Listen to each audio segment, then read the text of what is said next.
Hey, good Saturday afternoon, baseball fans, and welcome, welcome, welcome. Just came from a great game on Bernie Strom's channel, and Bernie actually, first in the park, there he is. Hey, Bernie. He's doing a 1914 Red Sox replay, and a hell of a game today between the Red Sox and the Tigers. So do check that out. Good, good stuff. Bernie's doing dead ball. He's just doing it great. So always love to catch Bernie's broadcast, so do subscribe to that channel. I know I'm getting a lot of comments and stuff like that. People interested, in joining in with the family and joining in on our Discord. So if you're catching this after the fact, one of the channels you need to subscribe to is Bernie Strom Sports Replays. Really excellent. So this is the Bats League. Well, what is that? The Bats League, courtesy of Cousin Ken Castro. These are based on, or these are the APA pre-expansion teams. So from 1875 to 1960, it's like an all-time greats league, but confined to those years. And so I spent about a week transferring everything into out of the park baseball. Did some exhibitions, and I think we're ready to go. So spring training is over, and don't know how much stock you can put in spring training, but we shall see. So the in the National League, the St. Louis Cardinals and the Boston Braves go 18-10. The Cincinnati Reds were 16-12. The Phillies 15-13. The New York Giants 13-15. The Dodgers 12-16. The Pittsburgh Pirates 11-17. And the Cubs 9-19. In the junior circuit, the Cleveland Indians 17-11. The St. Louis Browns 16-12. The Philadelphia Athletics 16-12, the Tigers at 14-14, along with the White Sox, Bernie's Red Sox at 12-16, along with the Yankees, and the Senators at 11-17. So this is going to be a lot of fun. So we are going to autoplay 2 opening day. And yeah, okay. You know what? I've got to get rid of this team somehow. Because when I was doing this, I accidentally put in a couple, I don't know how these minor league teams ended up in here or something. So I need to go to, I think this looks like the Boston Braves, and see if I can get rid of these guys. Or it's going to drive me crazy, crazy, crazy. All right, so Boston Braves, and Braves, home screen. Yeah, there they are. I don't know if you can you get rid of, got to get rid of some of these teams, because it's saying that, let me see when I try to play something what it says. Maybe I can fix it. Again, opening day. All right. Consider the ghost players option in the minor league settings. Oh, wait. Consider the ghost players option in the minor league settings. The setting is available in league settings, rules BL AAA, King Wild Horses. Okay, yeah, because we're not going to be doing minor leagues. All right, so what do I have to do? League settings, rules. Oh my God, I don't. I something should have told me just delete these, but I didn't think they would matter. All right, so that's all right to give people time to come in if they wish. All right, let me see. League settings. Holy shit! So this is what we were talking about last night. How scary deep out of the park is. And there it is. It's crazy. So I'm on this. So let me see. Please be nice and don't switch off the screen. Of course it's going to switch off the screen. All right. Settings, rules, AAA. All right. So I got to go to League Settings, Rules, AAA. League Settings, Rules, AAA. I should have had this all set. Okay. League Settings. Where the hell's the AAA thingy? As if I can find it. Oh my God. So I never ever deal with minor leagues. So this is new territory for me. So where's Mike Silver when I need him? Because while I'm pretty good at out of the park baseball, he is very much the guru. Very, very much the guru. Let me see. Ah, there it is. AAA. Boom. Now I have to do something about ghosties or something. Delete this league. When deleting this league, all teams get deleted. Oh boy. See, no, I don't want to delete. I put way too much into this. No. Oh my God. Where's this ghost player thing? Import AAA retired numbers, stats. God help us. God help us what to do. Because I'm not really sure if I'm just dealing at the AAA level. That would be nice. Oh hell. We may end up just playing another game here until I figure this out. This is a bit of a drag. Damn. Erase. Reset. Let me see. Erase the service time of all players. No. Erase stats. Erase all career stats. No. I could do that to the AAA, but oh, this is terrible. This is terrible. Once I figure it out, though, I'll be dangerous. Oh my God. Are you kidding me? See, there should be a way. There should be a way that, let me see. Oh, there we go. Edit league structure. All right. So, can I just kill this by deleting this sub-league? I may have to rebuild this guy. I don't care about that. All right, here we go. I don't know if this is going to work, but we're going to try. This will remove the sub-league and its divisions. Yes. I think this is exactly what I wanted to do. Okay, I don't want to generate the schedule. I want them to go away. Delete Division 1. Yes. I hope they're gone. All right. Let's try this again. Oh my God. This is terrible. Okay, so play. Hopefully I didn't mess everything up. Oh, that's better. There we go. All right. So the scrubs are gone. Unless it starts yelling at me for double A, but I think they should be gone. Are you kidding me? All right, so let's talk baseball. Bernie and me are here. Bernie and I, so it's Bernie and me. Bad English there. Beatles eternally. I could just fill it with fictional players. Oh my God, this is terrible. Just terrible. So, lesson for you all.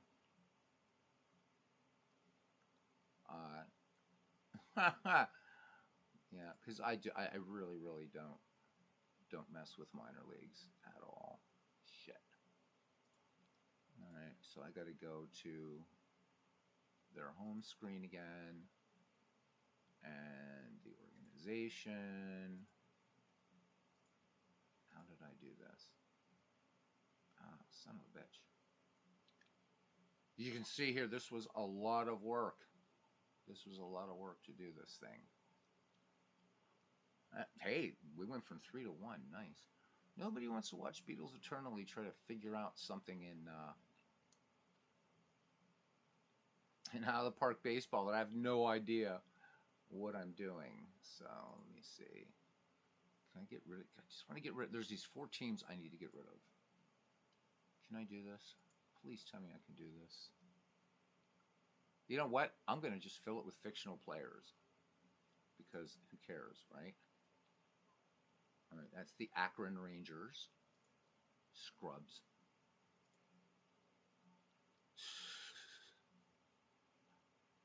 And these guys.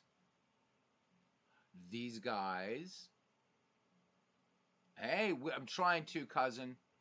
So I screwed up and I created bats to create nationals to be determined. I don't give a shit. Yeah.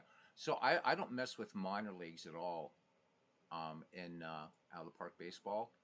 And so I ran into something here that I've got to kill these scrub, or just so that these scrub teams don't keep coming up because they're not filled up, right? And then we'll get to the game. We'll pick a game and we'll play. Let's do this opening day stuff. I do want to get this to you, Ken. I have to make it an out of the park 23 format for you, though. So, all right. The Shreveport Sea Turtles. Yeah, fictional players. They're not going to move up anyhow. At least I hope. All right. Thank you there, Shreveport Sea Turtles. Now, hopefully this doesn't go. I don't think. Hopefully there's no rookie league here. Oh yeah, there's the white whatever they are. The Wright Griffins farm team here. Exciting. Exciting. All right, there we go. Now, hopefully, let's see now if I get buggered. Oh, I can't believe this. So who the hell are the Paradise Reds? There. Go away. Oh my God. Now, who are these guys? Oh my God, don't tell me I have to do this for everybody. There's got to be a way to just delete these minor leagues. This is terrible. Where are you, Mike Silva? Damn it. Waiting on sale for 24. Black Friday, or well, usually Black Friday, Friday around Christmas, but hopefully Black Friday, when Steam has their big sale, it'll come down to $6. If not, we'll figure it out there. So anyhow, how's everybody doing while I figure out what the hell I'm doing? What a pain in my arse this is. All I want to do is delete these minor leagues. That's all I want to do. I really just want rid of the minor leagues. Why does this have to be so hard? So this is something that should be there. And I don't want to hit delete this league because that's going to kill everything. And we don't want that. I want to go just to the minors. Shit. All right, let me think about this for a second. Hey, Joey, we haven't seen you in a long, long time. Joey Perchie coming in here. How you doing, Joey? It's been a while. Yes, it has. Why is there no way? There should just be a way to get rid of these minor leagues because I don't want them.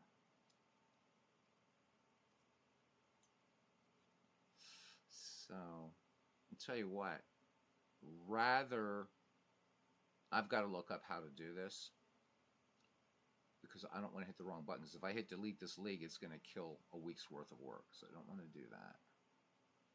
The database isn't going to help. The almanac, AI, none of this crap. Players and teams, global settings. Bah. Tell you what we're going to do. We are going to change this to the CML League. And we're just going to go back to that because we need to get that done anyhow. So hopefully.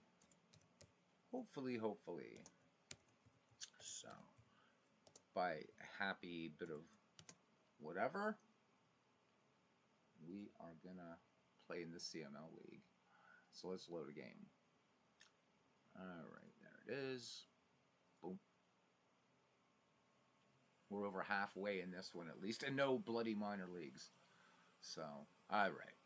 Let's see what we have on tap today here in this in the Castro McGregor League. I think we were didn't we save a game that we were going to do? Or not? Did we finish everybody today? Oh yeah, this day's done. This day's done. Let's go to the next one. All right. We have 19th Century and Dead Ball. So Red Stockings, Orioles. I should let Ken pick the teams here. Oh, here we go. Grays and Spiders. Let's do it. So the 1884 Providence Grays are 33 and 27. The 1895 Cleveland Spiders are at 31 and 31. So the Spiders were off to a strong start, but they've had quite a slide. So this is going to be Haas Radborn versus George Cuppy. But I guess I have to finish the other day. Wow.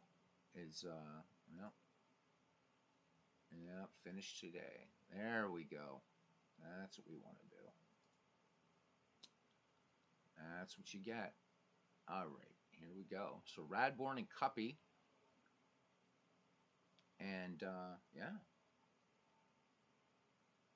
Yeah, we'll have to check that. I think they are, Cousin. Cousin's keeping really, really good track of this league. So that'll be our 19th century game. And if people are interested, we might do a doubleheader. And the second game will be in the dead ball era. I'm trying to see where the Phillies and the Pirates are because those two are in contention. So we have Addie Joss for the Cleveland Naps, 1908 Naps versus the 1902 Pirates, Joss versus Cheeseborough. So two Hall of Famers locking up there. And then we've got the Robins and the Phillies. So Pfeffer and Meyer. Oh, man. We might have to do both because the Phillies, the Pirates are in first place. The Phillies are hanging around tied for second or just in third, but this dead ball race is super tight. But let's first go to the 19th century. All right. Cousin, what I'm going to do is we're going to actually set Providence to be managed.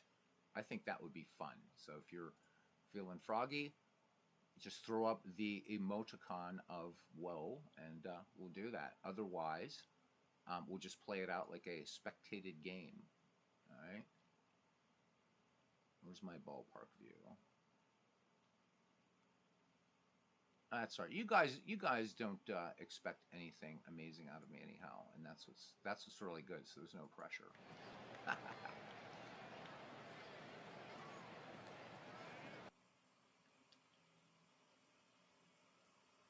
So the Providence Grays, who really did a great job in the the Castro, Ken Castro, that big 19th century dead ball tournament we did in Action PC Baseball.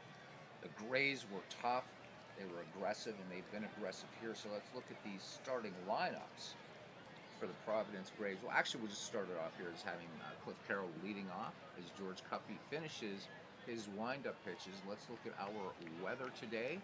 We're at League Park. This is not a Mike Silva work. This is somebody else. It's still really nice. At least I don't think this is Mike's. I don't think. Who's seen the lineup today? Oh yeah? Cool. All right. So what do we have here today? It is partly cloudy here today. 69 degrees. What a good number that is. It's always a good number. In attendance, 3,431 to watch the Grays and the Spiders. And here we go. Actually, I tell you what I'll do, Ken. When something comes up, we'll switch this to, because that way then I'm not just swinging away, bunting, whatever. There we go. All right, let's have a little fly around this little ballpark. In terms of seating, but not small in terms of, look at that big center field. All right, Cuppy is ready to deal to Cliff Carroll, and Carroll swings, and this one lined to right field, and will get down for a base hit, and Providence getting the contest started on the 3-2 pitch. Cliff Carroll has good speed. He's on at first. And that'll bring up the shortstop, Arthur Irwin. Irwin hitting .339 in the season. He has 13 ribbies, including a home run. And Ken already putting up the glove of despair, so I'm going to switch this to human manager. Boom, there we go. All right, hit and run, it shall be. There we go.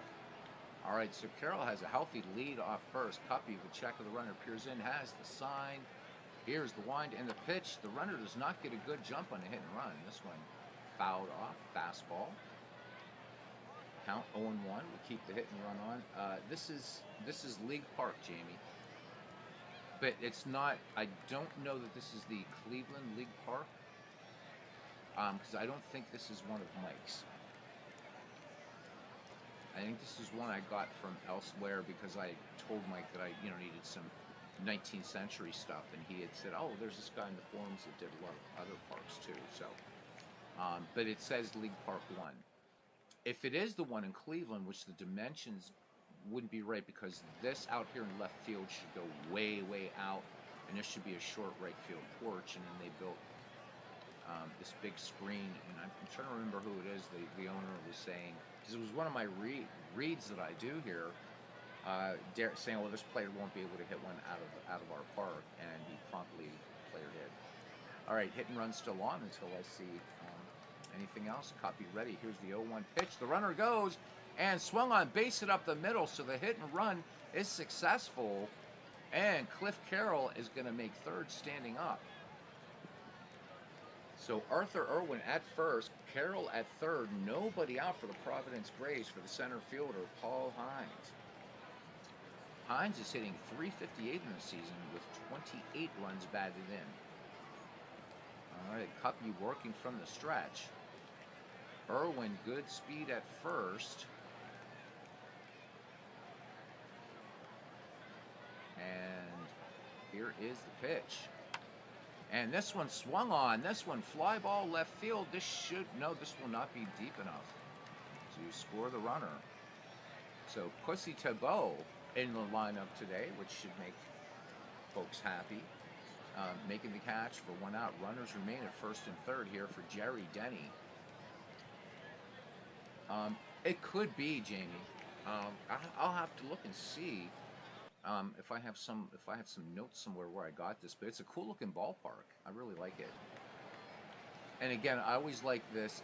Finally found out this is called the keyhole. I love this looking ballparks. This lane from the pitcher's mound.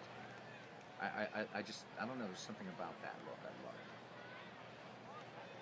it. Mike says, "Hey, Beatles, just tuned in. I hear you talking about pussy." Yep, we certainly are. Okay, before YouTube has a fit, it's the left fielder, Pussy Tebow, who is, of course, here's the pitch. Anyhow, Jerry Denny swings. Will this one get down for a base hit? No. Yes, it will. And Providence gets on the board first. Do I want to signal Arthur Irwin to round second and try for third? The ball is shallow. Irwin is a fantastic runner, but Harry Blake has a great arm. Cousin Ken, I got to wait here. We got a question. Cousin Ken managing the Providence Grays here. Game one of a doubleheader, and he says no. All right. So Arthur Irwin at second. Jerry Denny at first. Lots of speed here for these Providence Grays. And again, a very, very aggressive team. All right. Did not send. I'm going to assume swing away until I hear otherwise at this point. All right. 2 on, 1 down, 1-0. We are just in the top of the first. And right fielder Paul Radford, who's hitting .286, 37 ribbies. All right. Cuppy deals. Here's the full count. And this one swung on. Dribbler to second. And going to second. Nice play. Nice play there by Cupid Childs. Jerry Denny looks like he might have just jarred his knee a little bit, but he's staying in the game. All right, 2 down. Runners remain at the corners, and that brings up the second baseman, Jack Farrell. He's hitting .292, 29 ribbies, including a home run. And we'll go ahead and put this back on AI control since we have 2 outs. Oh, no, Ken is up with it. Still second. I love it. I love it when Ken gets... Ken will give you a master class in this kind of old-time at baseball. Steal second. All right, calling for the straight steal with 2 downs. That's ball, buddy. All right, Cuppy deals. The runner goes. Here's the throw down. It's a good peg to second. The slide, the tag. And Paul Radford has picked up his 22nd steal of the season. Providence playing the aggressive running game that they're known for in the Castro-Radbourne division. Runners at second and third. And Jack Farrell back in the box, and the 3-1. Farrell swings. This one, fly ball. The descender and a diving catch out there. Oh, what a play by Jimmy McAleer to make a play to turn away these Providence Grays, but they pick up a run on 3 hits, and they leave 2. Let's look at that. We got to look at that play again by McAleer in center field. That was just brilliant. McAleer covering a long way, and nice action there. Just pretend there's no glove in his hand. There's no gloves then. All right. Leading off here is the man, is Cupid Childs. So Cupid Childs is hitting .266 in the season, 34 ribbies, 2 home runs. Old Hoss Radbourne, let's look at his record. He is 15-4. He's worked 175 and 1/3 innings. Only 43 earned runs for him, 31 walks, 53 strikeouts, and a 2.21 Earned run average, as manager Castro says. Um, Old Haas, do your thing. And Michael says, boy, you don't get pussy whip, you whip that pussy. Nice. He says that comes from a movie, the movie Boomerang. That's funny. I never heard that before. Hmm. I wonder what the G. Oh, my girlfriend laughed. She'd laugh at that. So maybe I have to tell her that sometime. Baby, I pussy whip. I want to whip that pussy. Anyhow, here we are. Cupid Childs. The 1-2 pitch from Radbourne to Childs. Here it comes. And Childs swings. This one grounded toward the first base side. And up with that is Jack Farrell. And he throws on to first to Mia Murray for the first out. And that's Maya Murray. I'm sorry. All right. And now we have Chippy McGar. I don't know this player at all. So Chippy McGar hitting 317, 44 ribbies, a home run. All right, so Mike, after dropping that bomb, says, "Okay, I'll go back to rolling my 1960 or my 1986 game, Cincinnati and San Francisco." Nice. Any more movie quotes, Mike? Feel free. Love it, man. Oh, so yeah, right. When Carlton was with the Giants. All right. Here we go. The wind and the pitch. McGar swinging on the first pitch. Fly ball center field, ranging to his left, and it's going to get down in front for a base hit in front of Paul Hines. So Cleveland has its first hit, one down. McGar at first, and here is Patsy to Bo. So we got Patsy and Pussy, in case anybody's interested. All right. So Cousin Ken, of course, we have a plethora of choices here. So we should almost do this pitch. You know what? Yeah, we're doing this. I think we're gonna do this pitch by pitch, and maybe we just won't do a doubleheader. Can I do this pitch by pitch from here? So we don't have to keep. No, just do it from the main game screen. There we go. Go to pitch by pitch. All right. Now we're going to keep Ken really busy. All right. Radbourne deals to both swings. Grounder to short. They're going to get 2-6 to 4, but there will be no relay. So Arthur Irwin up with it. Gets the ball over to Jack Farrell, but they're unable to turn to get Patsy DeVoe at first. So 2 down, runner on first for Ed Greminger. So Greminger hitting 280, 24 ribbies.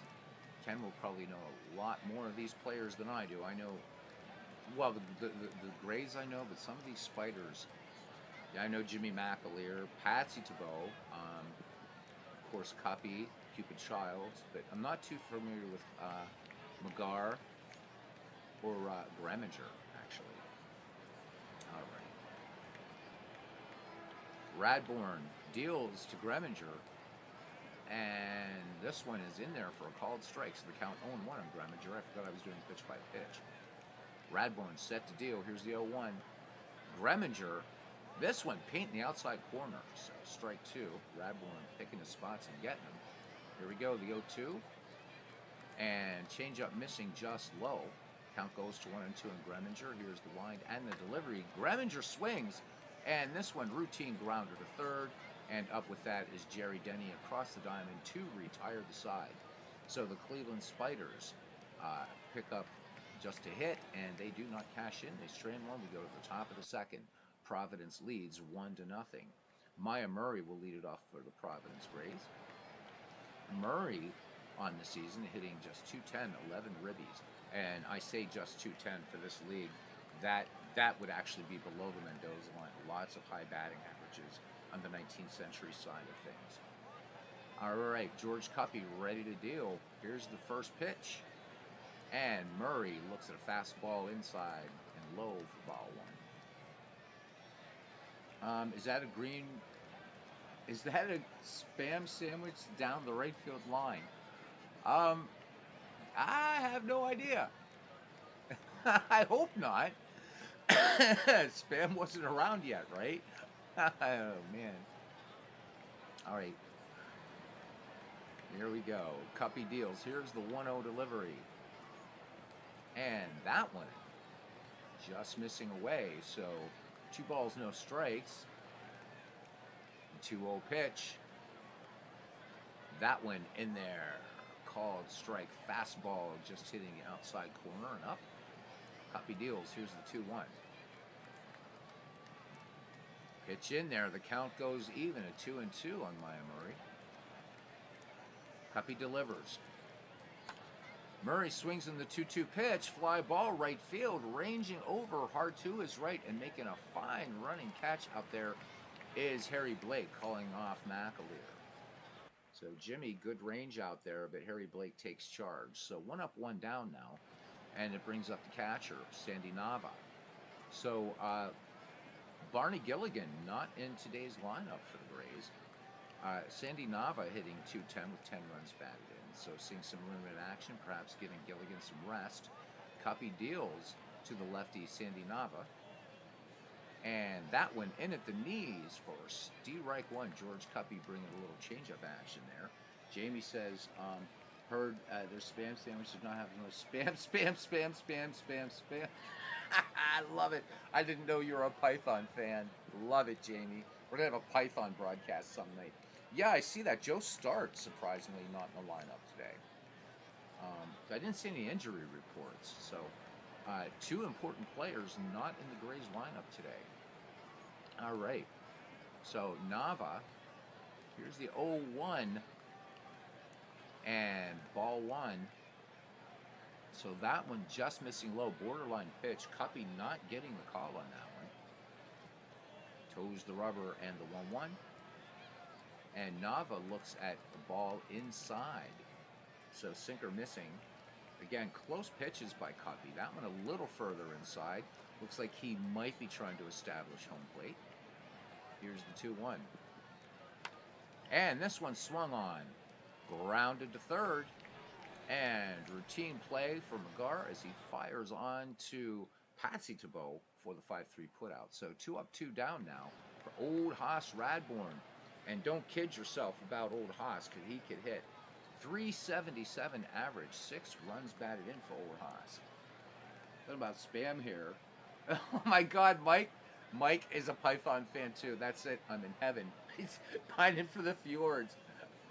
It's so 2 classic Monty Python sketches right in a row, right? Oh, he's pining for fjords. Of course, which referring to the parrot sketch and of course the spam sketch.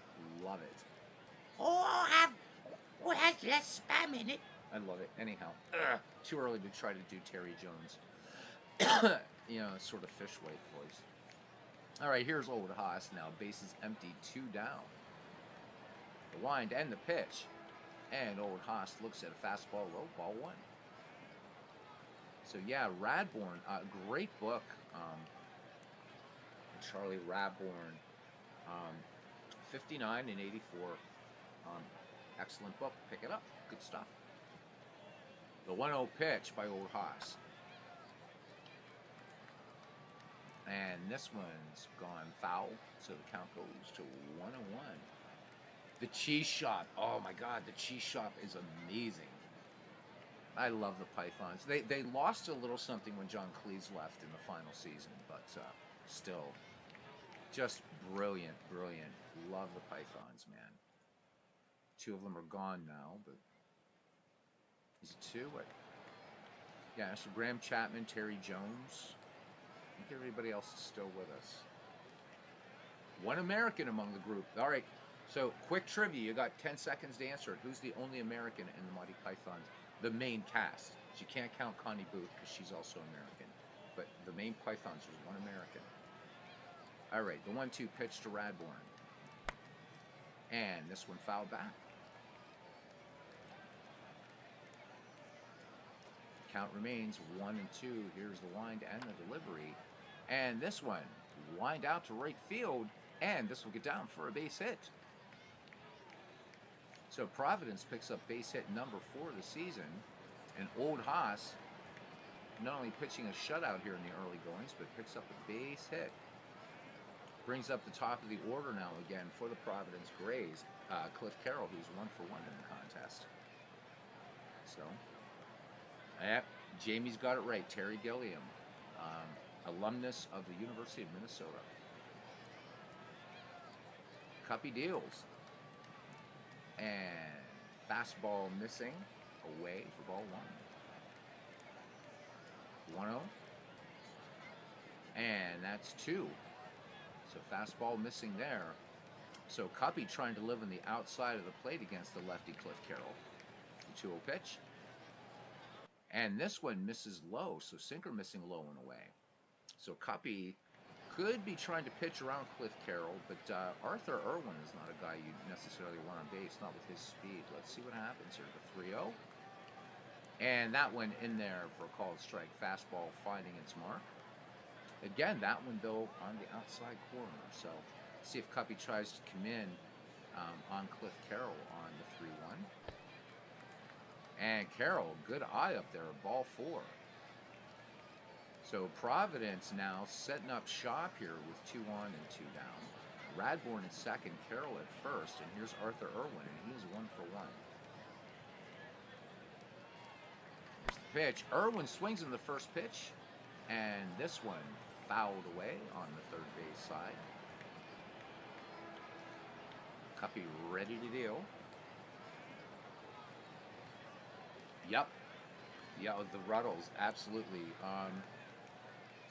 Good stuff, good stuff. And George Harrison was absolutely a huge fan of the Ruddles. In fact, it was the whole Ruddles thing that when, I'm sure you guys, well, you Python fans know this.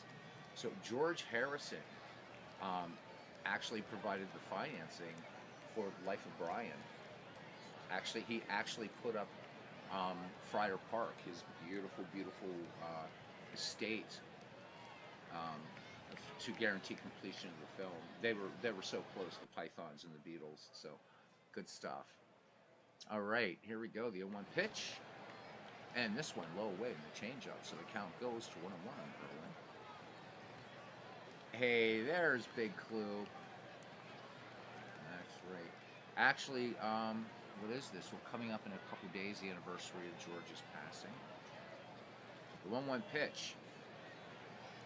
And the sinker misses. The count goes to 2-1. So Cuppy getting behind batters. He's got 2 on, but 2 down. Here's the 2-1 pitch. Fastball misses low and inside. The count goes to 3-1 in Arthur Irwin. Cliff Carroll at first. Old Haas at second. Here's the 3-1 pitch. And George Cuppy walks him loaded. So here we go. This Providence Grays team is not to be trifled with. Here's Paul Hines, 0 for 1. No place to put him. George Cuppy having some strike zone problems here. The wind and the pitch. And fastball taken for a strike. So fastball in there. Almost right down the heart of the plate. A little bit low. Cuppy deals. Swing and a miss. Strike 2. Like Hines was swinging from the heels there. The 0-2 pitch to Hines. Hines swings. This one a rainbringer on the infield. Calling for it and making catch is Greminger, and that retires the side. Providence loads him up and leaves him there without the hotel key. We go to the bottom of the second inning, and it's Providence 1, Cleveland 0. Spiders will lead things off here for Harry Blake. The right fielder for the Spiders, hitting .384 in the season with 25 runs batted in. And again, for anybody interested, we're playing this pitch by pitch because Ken is managing these Providence Grays. Dan Burke, my favorite Irishman, he is here. He is here. Welcome in, Dan. Today is the 60th anniversary of the John F. Kennedy assassination. So, yeah. So America going into mourning in 1963, and there is still a connection in 1964. Many historians have credited those 4 lads from Liverpool from helping America get out of that very, very dark winter of 1963, mourning the great John F. Kennedy. So, but actually, yeah, so that's Tuesday, absolutely. Harrison's All Thing Must Pass, that's a great album, it is. So today's the 64th anniversary of Nolan Ryan becoming baseball's first millionaire. Well, we should pause for a moment of silence, or at least till I... Big Clue, it's good to see you. We got to get you on a chin wag some night again. Missed you last night, man. It was great. We had Mike on here, and we had MV, so we did lower our standards a bit. All right, here is the line and the first pitch to Harry Blake, and that's in there. Little knuckle curve by Old Haas. He's got a good mixed bag, so count 0-1 on Blake. Base is empty. Here's the pitch. And Blake fouls this one off with the plate. Count 0-2. Radbourn brings it home. And this one low and outside with a fastball. Radbourn not able to get Blake to chase. The 1-2 delivery now. And this one outside. And that one was close. If you look over here at this pitch indicator, that little green dot there, that was super, super close. Count goes even to Harry Blake, 2-2. Here is the delivery from Old Haas. And that one also close. So Radbourn not getting the calls here. The count goes full to Harry Blake.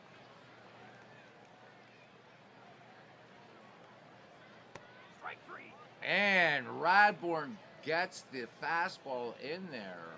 Strike 3.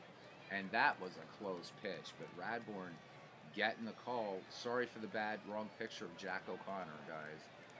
All right, Jack O'Connor, 325 average, 25 ribbies, a home run. When you have this many players, there are 30 teams in this league, going through and checking every player picture.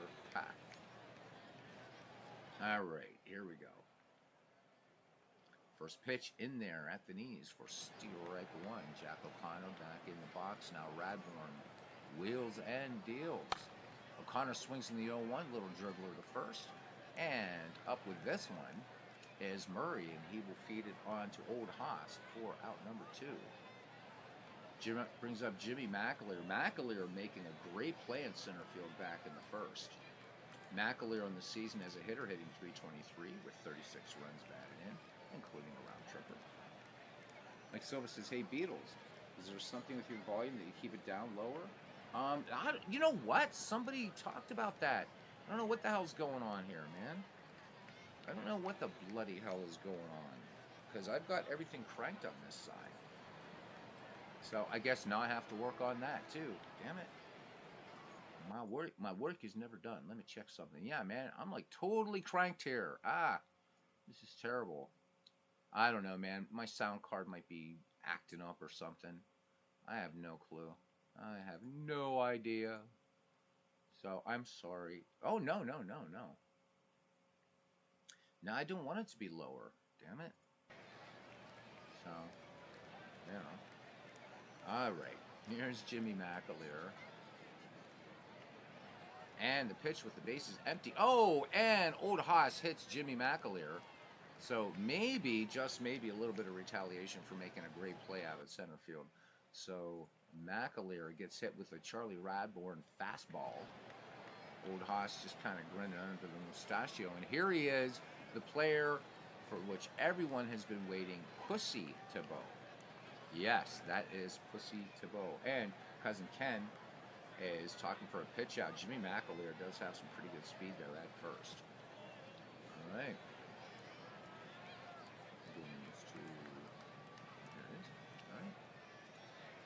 And Radbourn, pitch out, nothing going.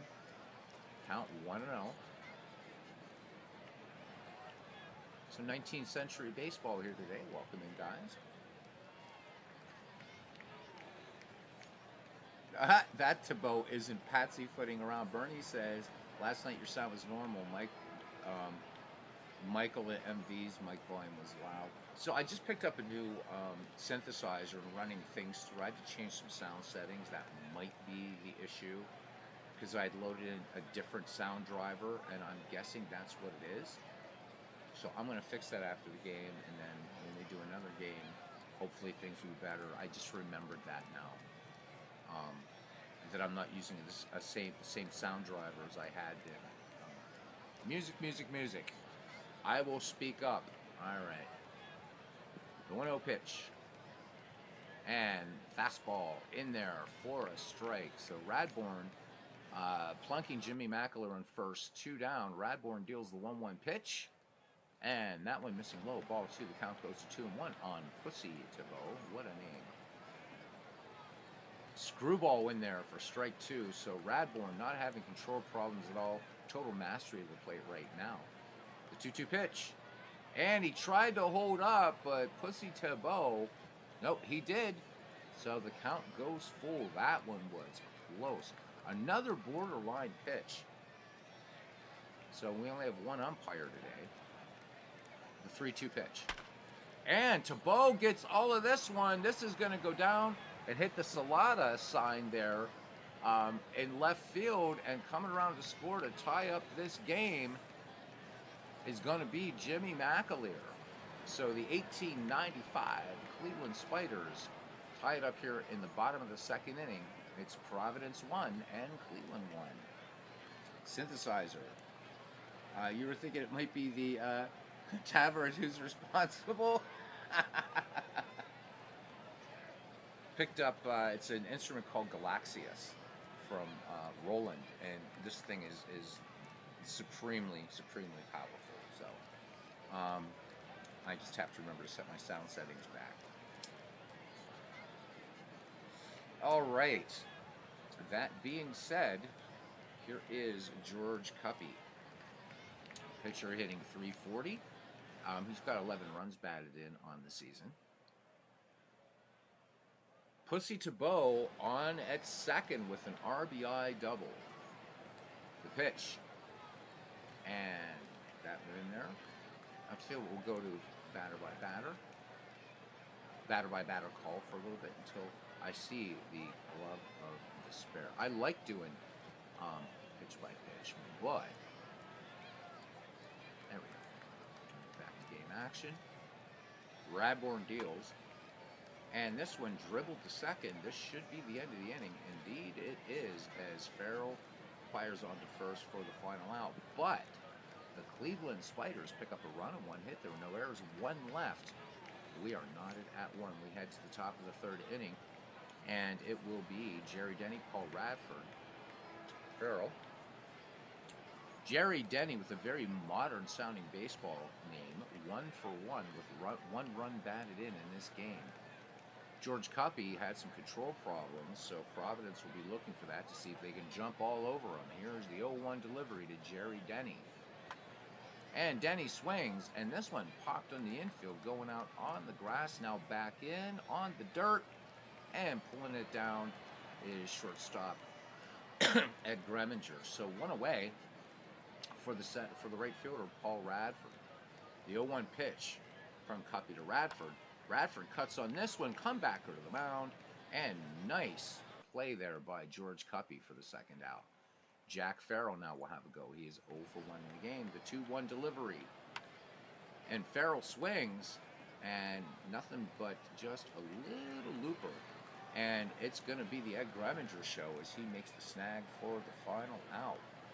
Providence goes in order. We go to the bottom of the third inning. We are knotted at 1. Back at the top of the order now, and Cupid Childs will lead things off. He is 0 for 1. Ward Haas deals the 3-1 pitch to Childs. Childs swings, and this one line drive left field. Doesn't get down for a base hit. Cupid Childs thought about second. He's going to hold the first sack there. And coming up to the plate now is Chappie McGar. So he is 1 for 1. Here's the pitch. The runner goes. McGar gets a good bunt down in no man's land. He could beat this out for a single, and he is safe. So, Cleveland with 2 on and nobody out. McGar, that was a beautifully placed bunt. Let's look at that one again, because you don't see something that pretty in modern baseball. Look at that. So McGar tearing down the line. Close play at first, but he is on. All right. Now here is Pussy Thibault. No, Patsy Thibault. My goodness. Patsy, Pussy, Pussy, Patsy. Pass the Pussy, Puss the Passy. Anyhow. Radbourne deals. Mike, you've got me being whatever. Little grounder to short. And that's going to be the 6-4-3 double play. Cupid Childs moves third, and that brings up Ed Greminger. Shortstop, nothing for one. The pitch.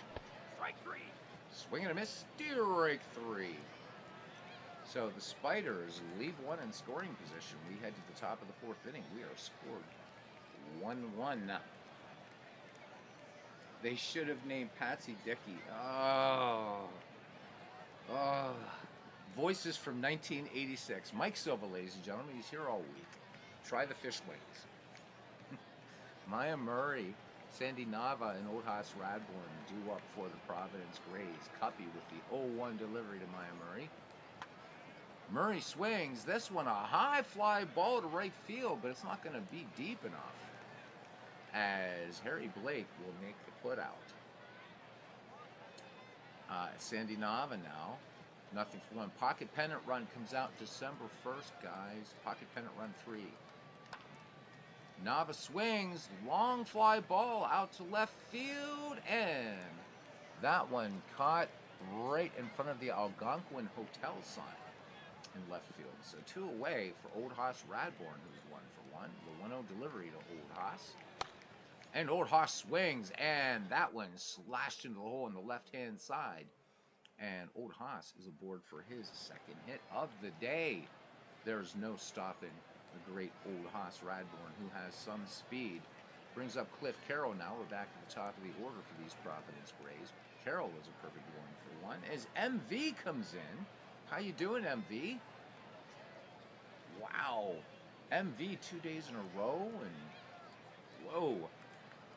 All right. Good to see my friend. The runner goes on the pitch, as he should. Fly ball left field, and that's going to end the inning. Runs, 1 hit, no errors, 1 left. Bottom of the fourth here in some 19th century baseball action. The 1884 Providence Grays and the 1895 Cleveland Spiders are knotted at 1. Harry Blake will lead it off. Jack O'Connor waits on deck. Jimmy McAleer in the hole. Shouldn't be saying that with a player named Pussy Thibault on the team, but there you go. I've said it. Radbourne with 2 strikeouts in the game. There's the pitch. And Blake lines this one out to center field for a base hit. So Harry Blake aboard now. So it's a 1-5-0 for both teams all the way across now as Jack O'Connor. Here's the 0-2. O'Connor swings. This one a high arcing fly ball out to center field. Camping under it and making the catch is Paul Hines. So 1 down, Harry Blake scampers back to first. Bernie says, Beatles, with pocket pennant run, are you going to play actual teams or mix up the players? So with pocket pennant run, what I did that I wanted to get used to it is I went ahead and picked up the all-time, like the franchise teams sets, just to get used to it. I'm not sure yet. I might actually do a season replay. So actually using actual teams with that because of the way it's structured. At least I think. Because using Digital Diamond as a companion. Again, guys, I'm sorry for the little volume. But for me to go in and try to change that now would be, well, impossible. So, sorry. But yeah, so I think I'm going to do Bernie. All right. Radbourne deals. And the runner is on the move. The throw down to second. The tag. And Harry Blake has pilfered 8 bases this season. So Sandy Nava up with a quick throw. But Harry Blake had a good lead there at first. All right, runner in scoring position for Cleveland. 1 down. Jimmy McAleer. Here's the 2-0. McAleer swings. And this one spanked to the right side. Base hit. And there's going to be a play at the plate. Not even close. Jimmy McAleer picking up the RBI single. Harry Blake scores, and the Cleveland Spiders jump ahead. It's 2-1. And here is Pussy Thibault, who had an RBI double to tie this one up back in the second. Radbourne deals, and Thibault swings. And this one twisting foul on the first base side and camping under it and making the catch is Murray. So 2 up, 2 down there And here's the pitcher, George Cuppy, who is nothing for one. Full count. And Cuppy swings, fly ball, center field. Should be no problem. And Paul Hines squeezes it for the final out. But a run scores for the Cleveland Spiders on 2 hits. A runner left in scoring position as we head to the top of the 5th inning. It's 2-1 Cleveland. And it'll be Arthur Irwin to lead it off here. The shortstop 1-for-1, George Cuppy with the 0-1 pitch. Irwin swings and spanks this one, sliding catch in left field out there. Oh my goodness, Pussy Tebow doing it all over. So let's watch Pussy. Never thought I'd get to say that on this channel. Here we go. Let's watch that catch in left field. There you go. When was the last time you saw? Never mind. This is really getting bad. Okay, here's Paul Hines with 1 down. Here's the 0-2 pitch. Maybe it's good the volume sucks today. And Hines gaps this one into left field. This is going to get down extra bases. They want to stay at the Algonquin Hotel. That's a couple balls off that sign there. And so Paul Hines has himself a 1-out double. Tying run at second base now for the 1884 Braves, and it brings up Jerry Denny, who is 1-for-2 with a run batted in. And Jamie says proceed out. And some Rhodes lead there. He said, oh, so welcome to the channel, welcome to the family. He says, just getting into Out of Park Baseball, but digging it. You played on your Steam Deck. Nice. So you're doing so you're a longtime MLB The Show player, now on the Switch, and finding 2 offerings complement each other well. Enjoying the channel. Thank you very, very much. Come in here twice more and you get a wrench, which is cool. Sorry about the low volume. I'm a musician, did some changes, and now my volume sucks. So anyhow, and poor Mike over there pissing off the neighbors because they're listening to this Egypt color baseball game. All right. It is definitely a heck of a first game. All right, here is Jerry Denny now. Paul Hines at second, 1 away. The 2-2 pitch to Jerry Denny. Denny swings, and this one by third and into left field, base hit. And chugging around and coming home is Paul Hines.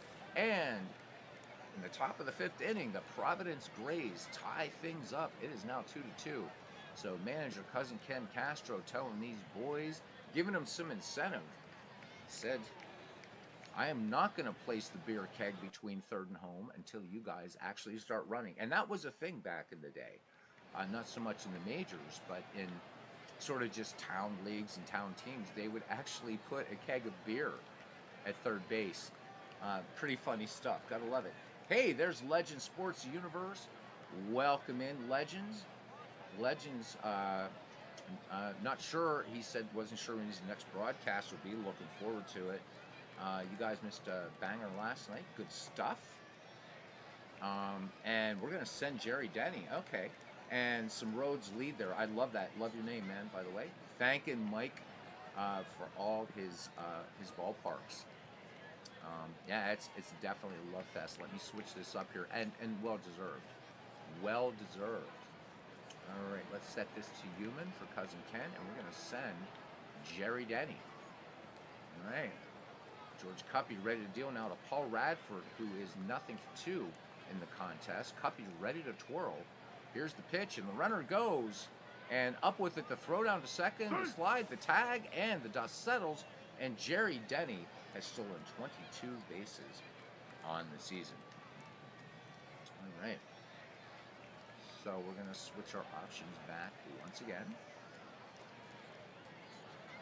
Oh, there we go. All right. Legend says, yeah, maybe spotty for the next week. Is boys home for Thanksgiving, so we'll hang with them. Oh, absolutely. Much, much more important. Cousin Ken putting up the pink glove of despair. So we'll switch back to human control again. Oops. Like in Egypt. Well, we'll have to be Egypt sometime. All right, cousin, what are we doing here? What are we doing with Mr. Denny? Are you going to try to steal third or what? You got 1 out. Let's see what Ken's going to do. You're going to try a run and hit. Oh, I like those even better than hits and runs, because it's almost like he's just going to go. He's going to go, right? All right, George Cuppy peering over his right shoulder at the speedy Jerry Denny. And here's the pitch. The runner goes, swing, the throw down to third, and the tag, and Jerry Denny steals second and steals third. Manager cousin Ken Castro saying, not yet for the beer keg, boys. You got to win this one. So Jerry Denny has stolen 23 bases this season. So Providence trying to manufacture the go-ahead run. Jerry Denny just 90 feet away. Radford back in the box. Some Road says, thanks for the welcome, folks. He says, go Spiders. So we have a Cleveland Spiders fan in here today. Cuppy pitching from the stretch and the 0-2 pitch. This one fouled away, and that was a little glitch there. So it wasn't fouled away. We'll look at the Super Stats replay. But Jerry Denny, thanks to aggressive base running, crosses the plate, and Providence regains the lead 3-2. And we're just going to go to regular replay so we can actually see what happened. Looks like it was grounded to Patsy DeBow. Oh, it was grounded up to third base. So just like any other baseball game out there, you are going to have some glitches. All right, 2 down. Great managing there by Ken Castro. Absolutely great managing to manufacture that run.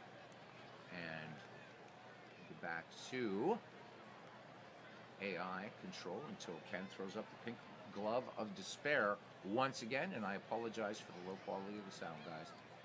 All right, Cuppy deals now to Jack Farrell.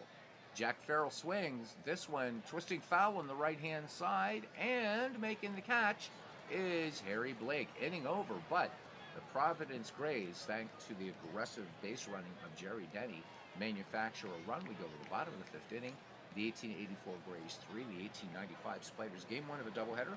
Game 2 will either be 1902 Pirates or 1915 Phillies. We haven't seen the 1902 Pirates for a while, so that would probably be the game we'll do. In this Castro-McGregor League.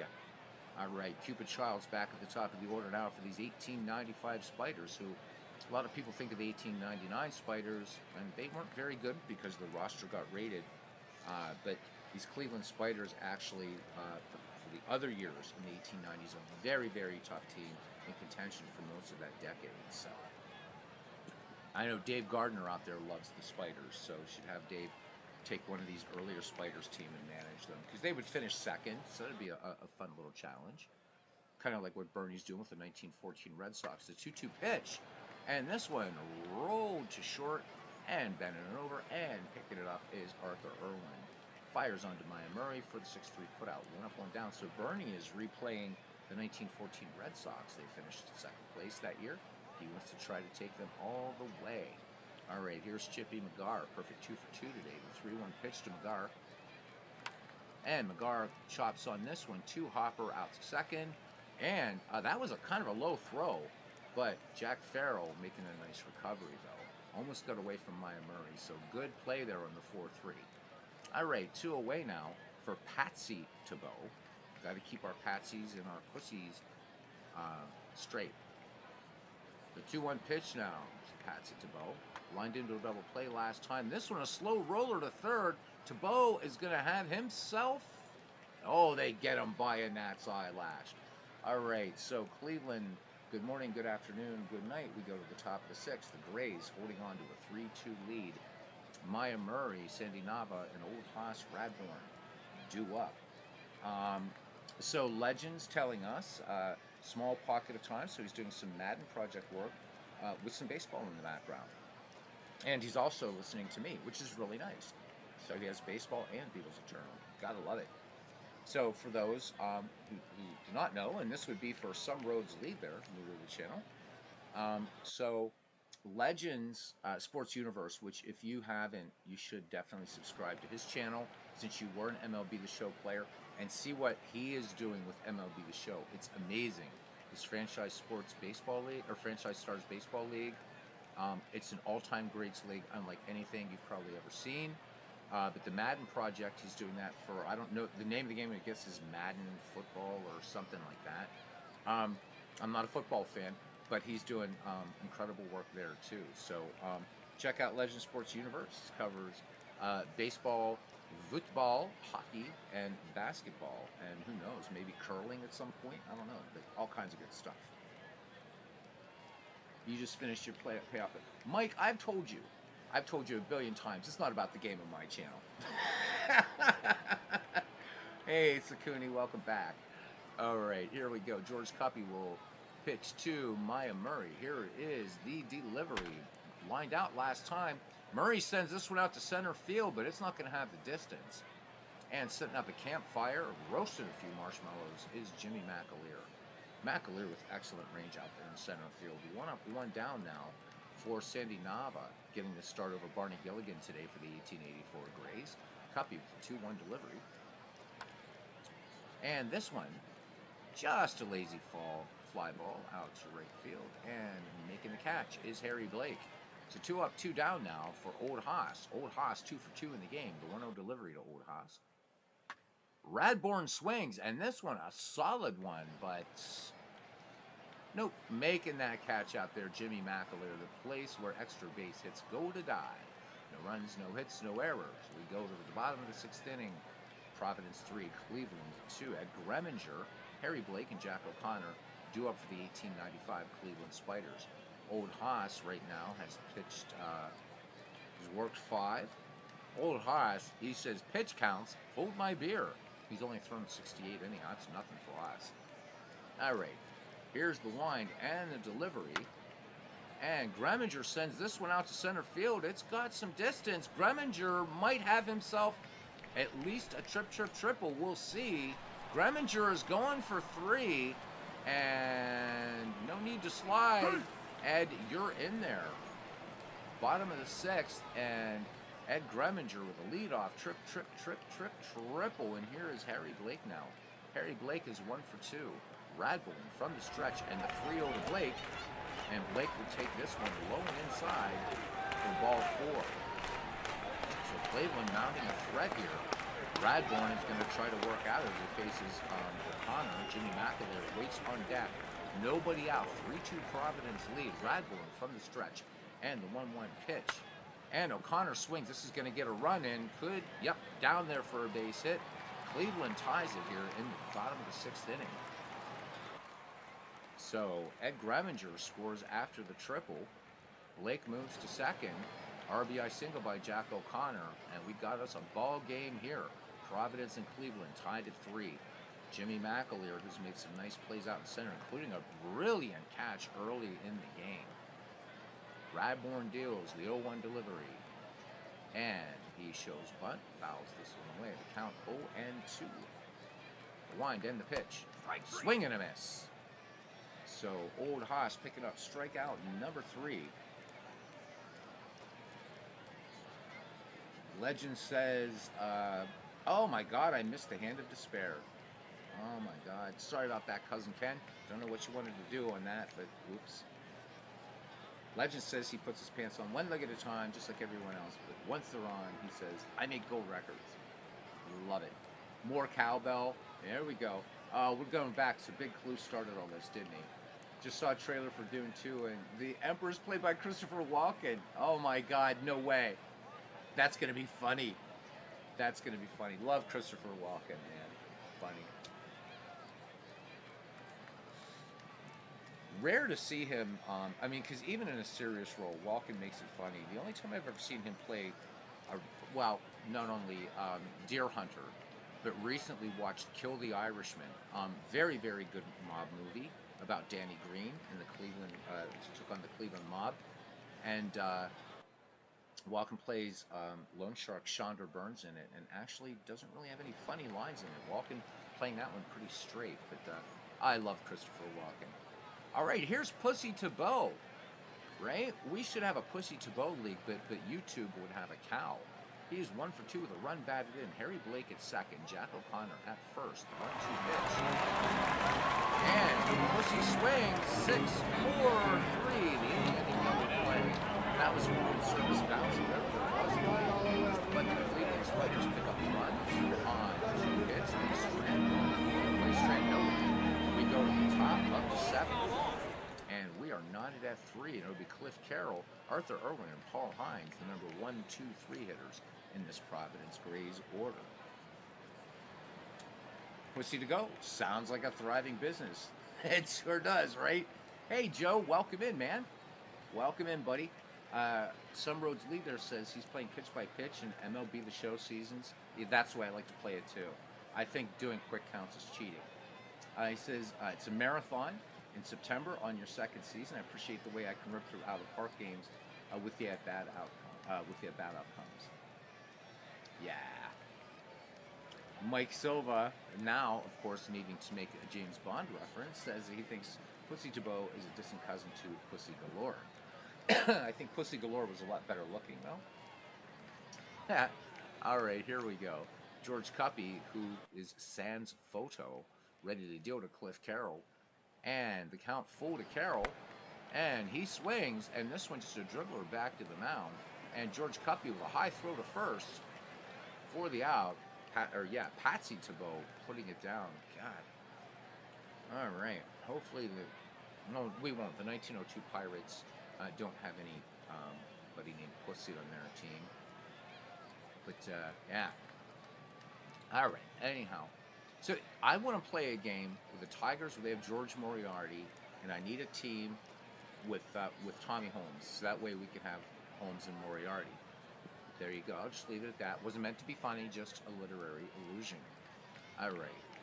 Here's Arthur Irwin now. The count full on him. He lined out his last time up. And this one, a sharp grounder to short. And fielded easily by Ed Grimminger. He had enough time to make some chicken cacciatore there for that. So 2 away. And, of course, no Italians in 19th century baseball. But there we are. Paul Hines. A lot of mix, though. A lot of wee Irish right now. All right. Here is the delivery. And Hines will just bloop this one out into right field. And that will get down for a 2-out base hit. So these teams once again tied 3-0. Not a single error. Watch when we go to dead ball what happens though. All right, Cuppy deals to Jerry Denny. Denny deals. This one popped on the infield. And who you gonna call? Bringing it down for the final out is Cupid Childs. So the Grays get a hit, and they strand one. We go to the bottom of the 7th. We are not at 3. Joe Murphy says, heard you were saying last night in Baseball Mogul. As I said before, my biggest things about it were not being able to do anything with the minor. That's one of the deal. Yes, you can do pitch by pitch in Out of Park Baseball. I've done it a few times, actually. Yep. Legends, you're awesome, dude. You're right. Pitch by pitch is the only way to go. Makes the streams a bit longer, but worth it. Can't shortcut. You can't, and that's the thing, right? Because baseball is situational. I do these because I talk so damn much. But if I was an actual broadcaster, I'd be doing pitch by pitch all the time. Because deciding to send a runner, right, is count dependent, whatever you're going to do. So, but yeah, you can. And to do that, Cooney, you would just, right here, this little switch. Now it puts the game into pitch-by-pitch mode, switch back to batter by batter.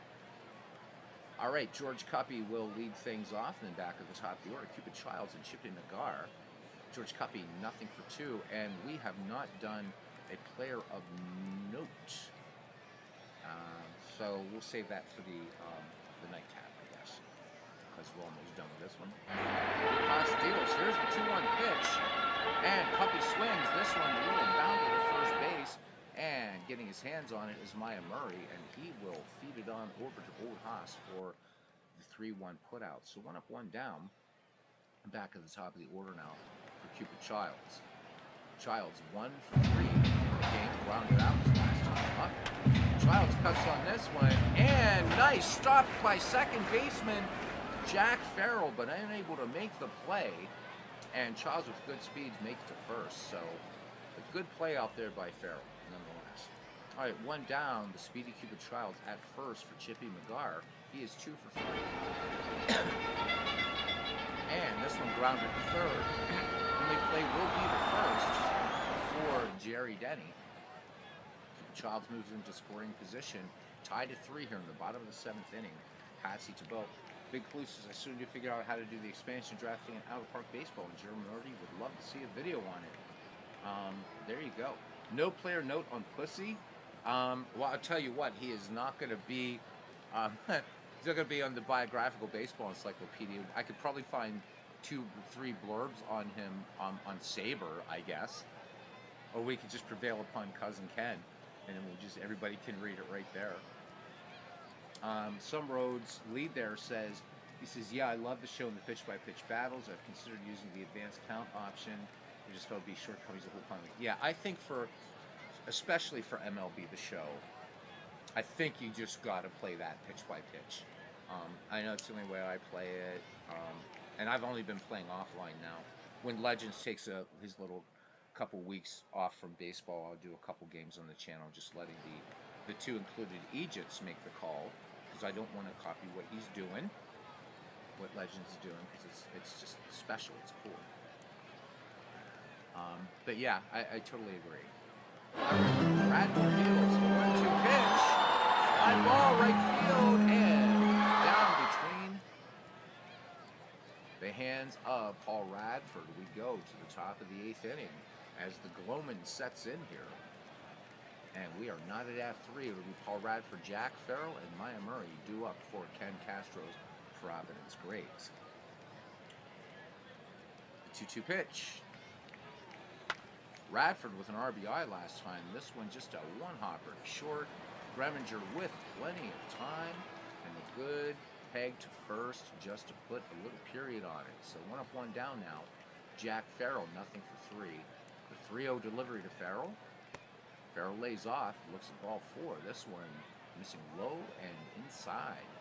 So you look at that pitch count by Cuppy to Farrell, and Cuppy living low and outside in that strike zone. Here's Maya Murray now. Nothing for 3.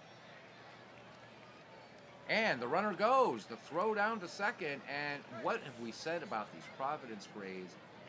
Aggressive base running. Jack Farrell has now picked up his 24th steal, so he's 24 for 34.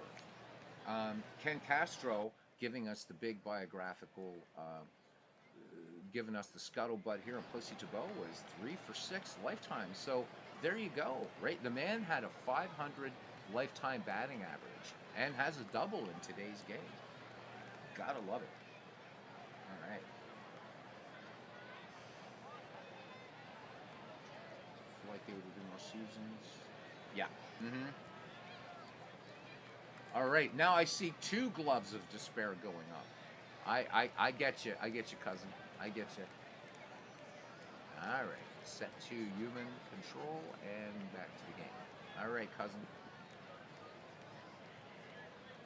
So Maya Murray, nothing for 3 today. Jack Farrell with excellent speed on at second represents a potential go-ahead run for the Grays here in the top of the 8th. And it looks like we is going to have pinch hitter. We're going to have a pinch hitter. So Joe Start will come in, and Maya Murray will go out. All right, let's see. So Barney Gilligan is, yep, he's just a little bit tired. All right, Joe Start. Is Joe Start available? Where are you, Joe? Are you when we you?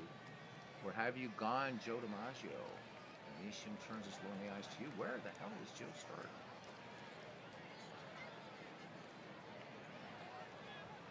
Well, this is weird. Unless I've gone blind. Which apparently I have. Very, very, very, very strange. Not seen him on here, cousin. And I don't know why, because he certainly was. I hope he didn't get demoted by accident. So that being said, you got Conley, Sweeney, a rundown. We just got a bunch of pitchers. You got Gilligan, who's slightly tired as a position player, but I don't know if you want to waste your catcher or not. So Gilligan, yeah, he could be Bernie, because I know he was here. Joe Start was a very, very important part of that 1884 Grays team. All right, so Charlie Sweeney will bat.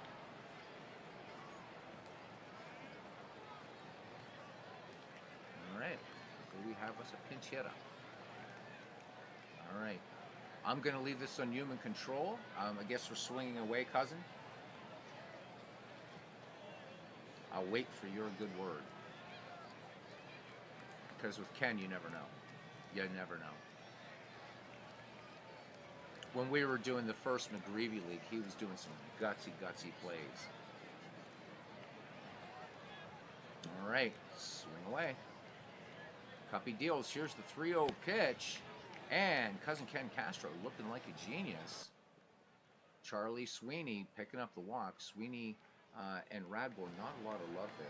But that brings up Sandy Nava. Is Cooney telling Bernie that he enjoyed the video? All right, I'm going to wait because see if Cousin's going to call for a steal for third. I do not want to miss Pink Glove of Despair, as it was so dubbed by Steve Tate, who was lost somewhere in some land doing something or other. Swing away. All right. Here's the pitch. And this one is a little one that just bounces down in front of O'Connor. And O'Connor making a nice play there behind the plate to prevent the runners from advancing. One ball, or here's the 3-0 pitch, I should say, to Sandy Nava. And Nava looks at ball 4, and all of a sudden, the Providence Grays, with the bases loaded here in the top of the 8th inning, look to break this deadlock. And old Haas Radbourne strides to the plate. He is 2 for 3, baseball fans. Jack Farrell at third, Charlie Sweeney at second, Sandy Nava at first.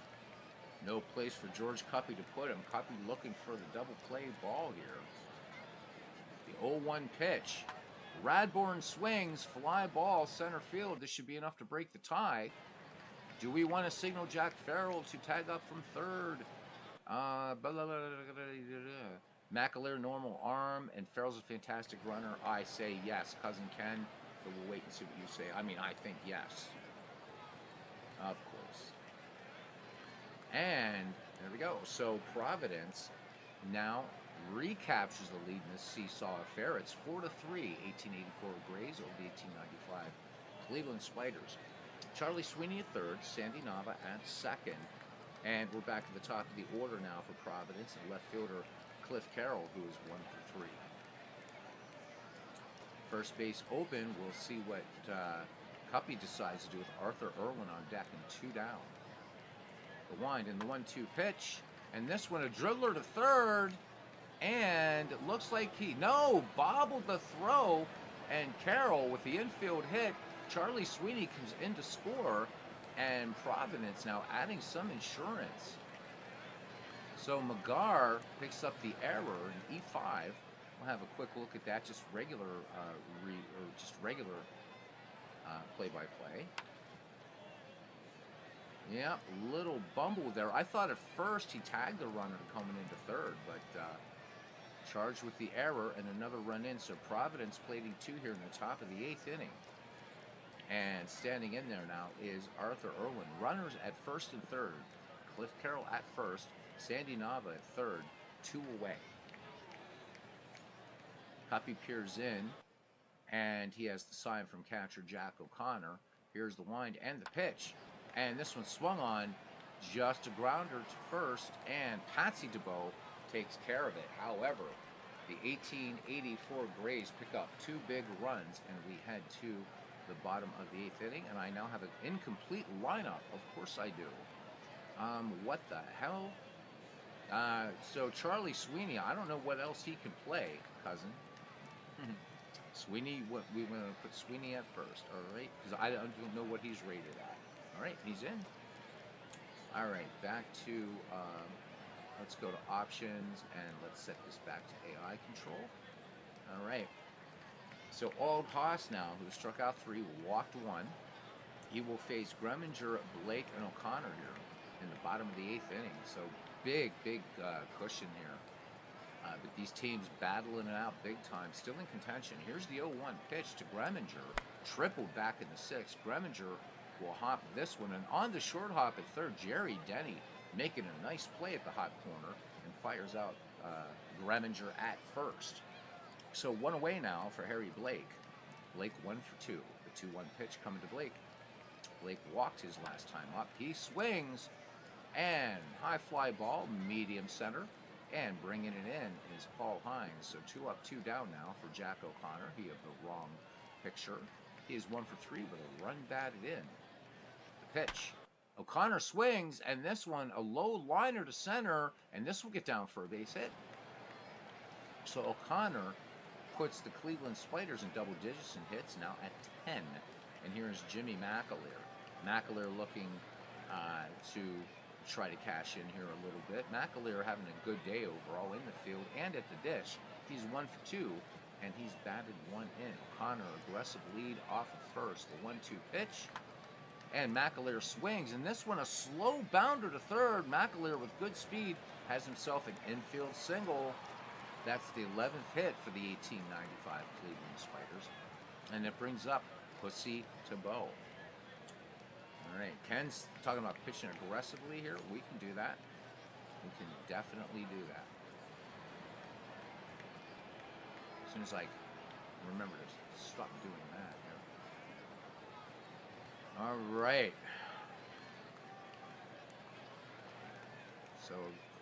So it's pitched aggressively in action PC, and this is his pitch to contact. Had to think about it for a minute. All right, here's the 2-1 pitch. And swung on, high fly ball out to the gap in left field. This could be trouble. Down in front of the Algonquin Hotel sign. 1 run will score. And Pussy Tebow does it again. This time a 2 RBI, triple. And in the bottom of the 8th inning, 1895, oh, that hurts as Cousin Ken screams no. And the keg of beer now being removed from the facility, from the grounds. That deserves a Super Stats replay. And Pussy Tebow already with a double in this game, now triples. There we go. And as we're outside the park now, out of the park literally, we just wanted to see the triple anyhow. There we go.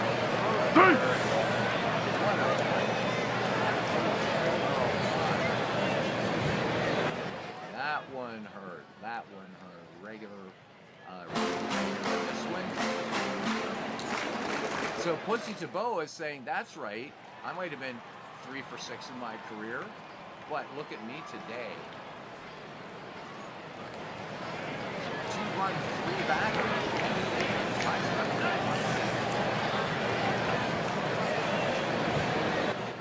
All right, we've got us a bit of a barn burner going on now.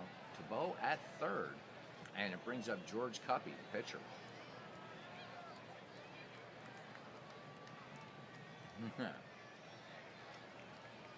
Piss aggressively. Oh my God, big clue. And this one gets away from Tebow, or this one gets away, I'm sorry, from Nava, and coming in to score. This one looks like a pass ball. Yes, it is. And Pussy Tebow will come home with the run. And now Cleveland back on top, 6-5. This game is insane. It is insane. All right, back to A on control. Base is empty now. George Cuppy. The count, 2-2 on him. Cuppy swings. This one, bounding ball to first. And it will be Sweeney to Radbourne covering. We go to the 9th inning. And this has been a great game, no matter who wins. And some good managing by Cousin Ken Castro. It'll be Paul Hines, Jerry Denny, and Paul Radford due up for the 1884 Providence Grays. Grays at 5-9-0. The Cleveland Spiders at 6-12-1. Yep, that's why it's called risk reward. Absolutely. Absolutely. I'm trying to picture how one would piss aggressively, but I can't quite, I don't know that I want to do that unless you sneeze at the same time, but it's impossible because everything else stops when you sneeze. All right, who cares, right? I mean, I care, but anyhow, so Paul Hines is 2 for 4. Here's the 2-1 delivery. Hines swings, and this one could be out of here, and this one is off the Crown Brand corn syrup sign. So here we go. Paul Hines coming through big time here for Providence, picking up its 10th hit, and a runner in scoring position is the tying run. And what can Jerry Denny do here? He is 2 for 4 and 2 runs batted in. Can he be the Pussy Tabot of the 1884 Providence Grays? The pink glove of despair going off. Sacrifice bunt. All right, we're going to switch back to human control. Boom. And back to being in action. All right.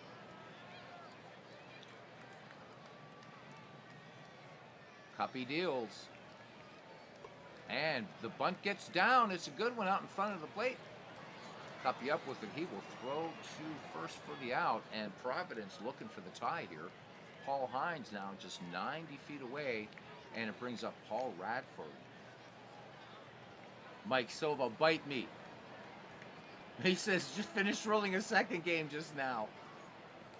He is a machine, but he's also taking the piss on me because this game's been going on for an hour and 31 minutes, and he's just done a doubleheader, and we're just in the ninth in this.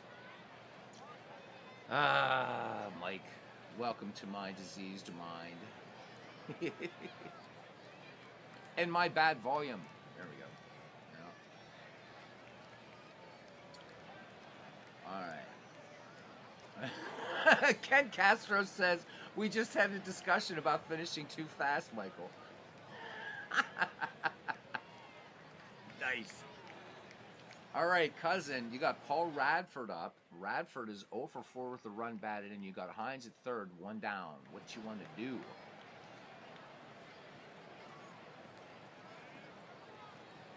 So some roads lead there. I got to warn you about this channel. It's more about just chatting and everything like that. The game is kind of incidental. That's also why I tell people subscribe to Legends, because while he does interact with the chat, he calls a damn fine ball game. So, yeah, this is just, we're all a bunch of ne'er-do-wells here. I'm glad you're enjoying it anyhow. All right, I'm seeing nothing from cousin Ken Castro, so I guess we're going to swing away here with Paul Radford with one down. Good-natured ribbing is always welcome. Hit away reluctantly. All right, let's see. Because with you, I never know, Ken. I didn't know if you were going to try the squeeze or whatever, but here we go. The count full on Paul Radford, and Radford swings, and a seeing eye single into right field. Radford comes through clutch in the top of the ninth, and the Providence Grays tie it up. RBI single as Paul Hines comes in to score. We are knotted at 6 cranks and cranklets, and let's not kid ourselves. There are no cranklets here. All right. Paul Radford on at first with excellent speed. Jack Farrell, a rather embarrassing nothing for 3 today. And we'll see what cousin Ken wants to do. Take advantage of Radford's speed at first. There is the pink glove of despair.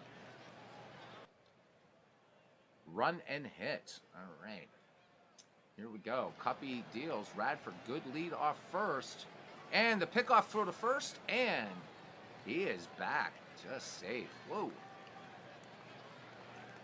All right.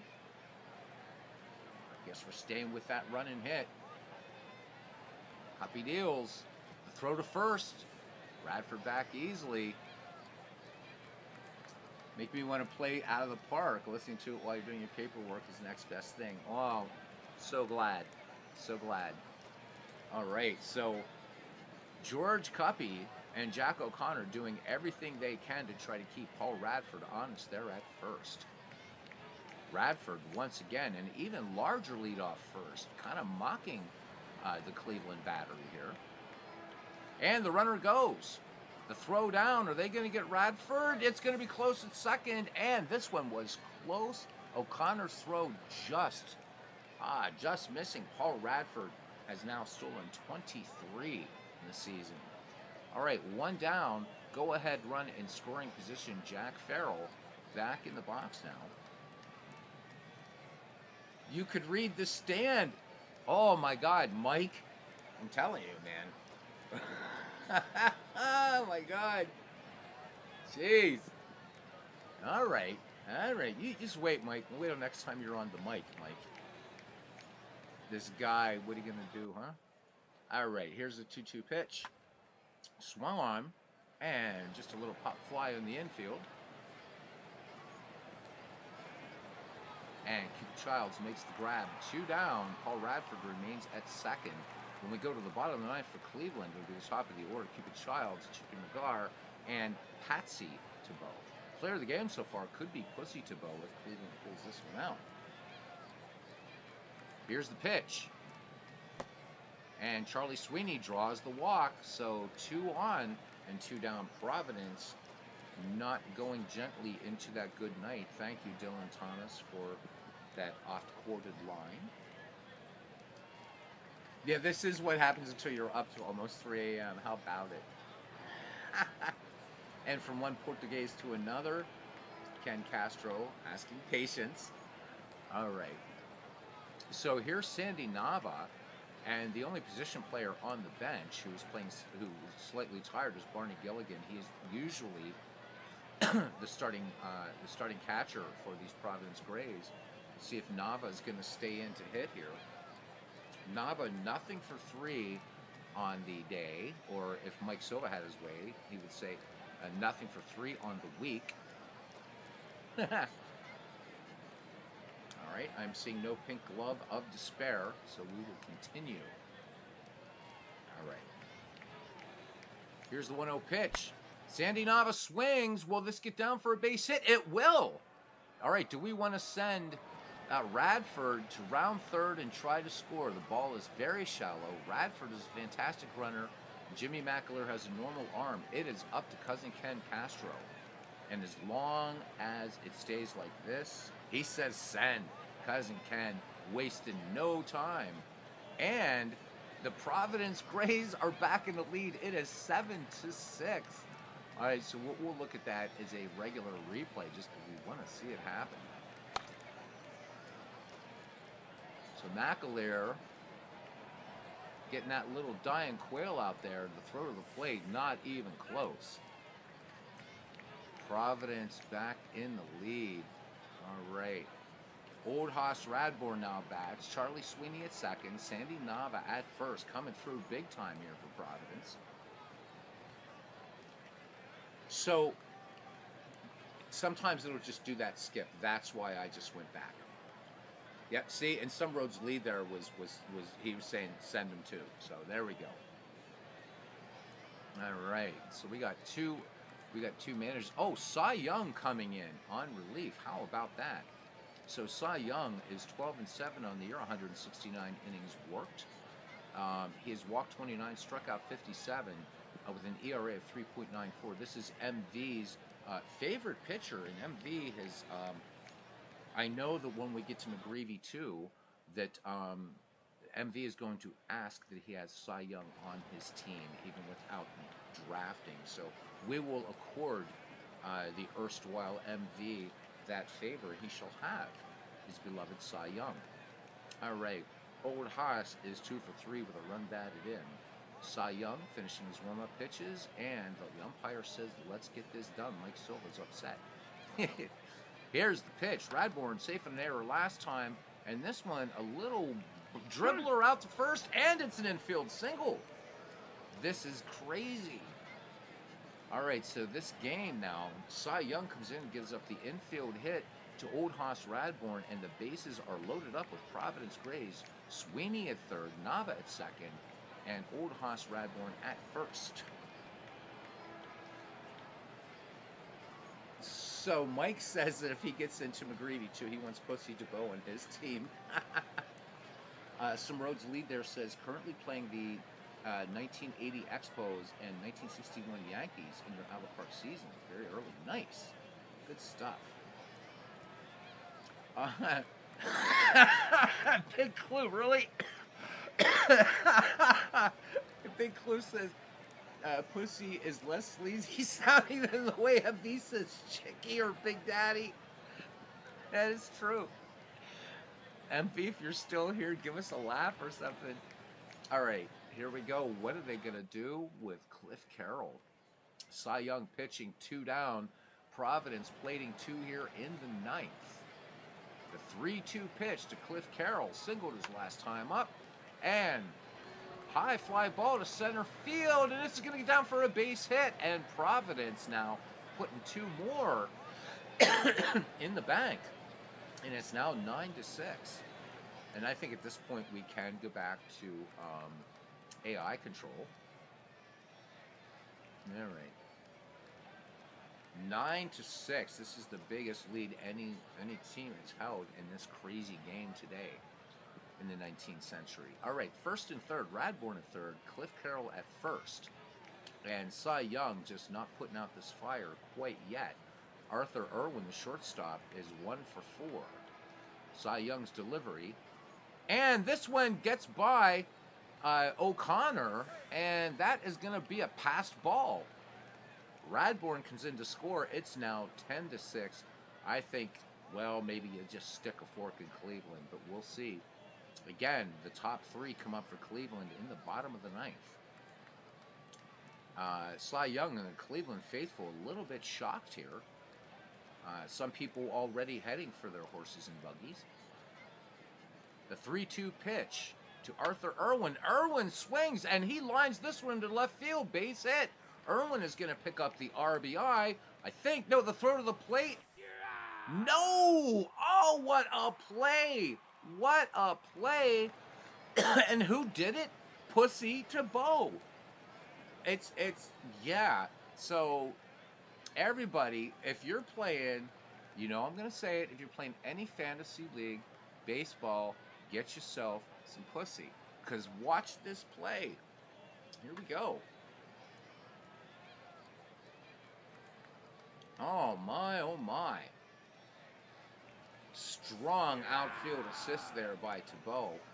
And that will end the inning. However, the Providence Grays roar with 5 runs. And they lead 10-6 as we go to the bottom of the 9th inning. Cupid Childs will lead it off. He is 2 for 4. Big Clue, you're killing me. I can't even say it. Oh my God.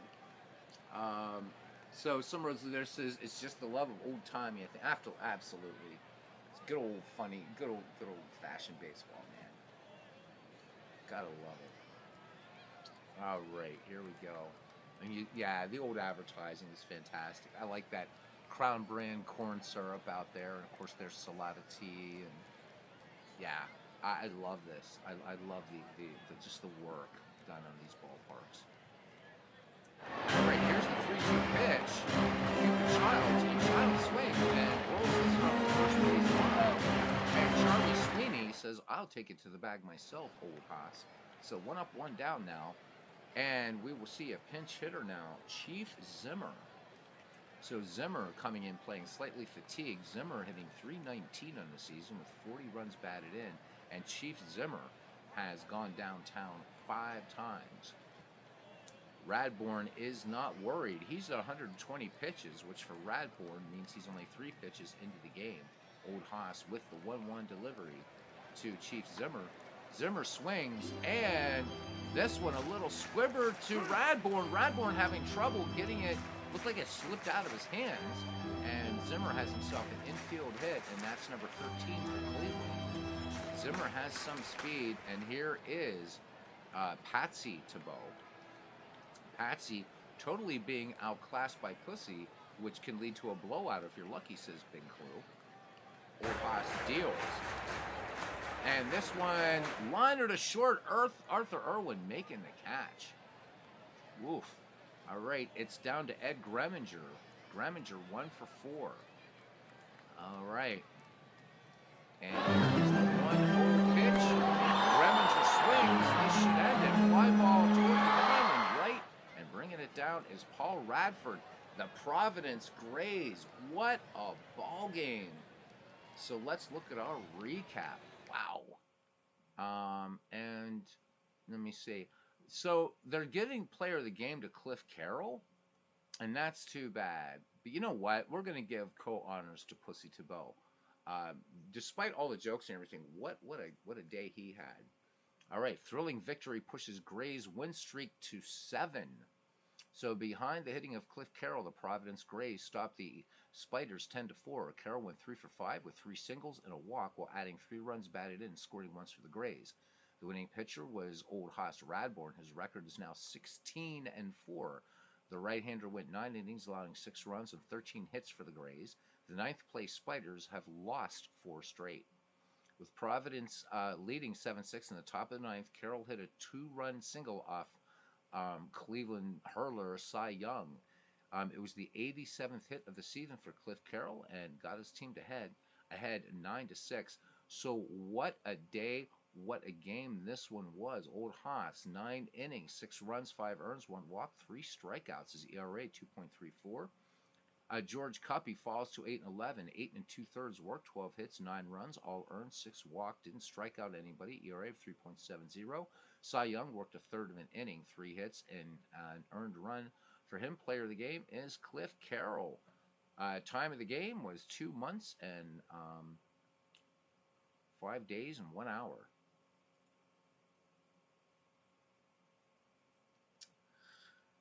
All right. Stadiums are going in the wrong direction again, says some roads lead there. I loathe retractable, even though they're probably necessary in certain cities. Camden Yards did it right. Camden Yards is beautiful. And Cousin Ken says, yes, I'm a bit biased. I think the most beautiful park in baseball of the modern retro parks is PNC. All right, for those of you who aren't too scared, we're going to head into the dead ball era. And I'll let you guys pick. After we'll look at the standings, you guys can pick the dead ball game here. The two teams, we have all kinds of teams in contention in dead ball. So either Naps Pirates or Robins Phillies. It's really up to you guys. So the Naps are 32-28. The Pirates are 38-24.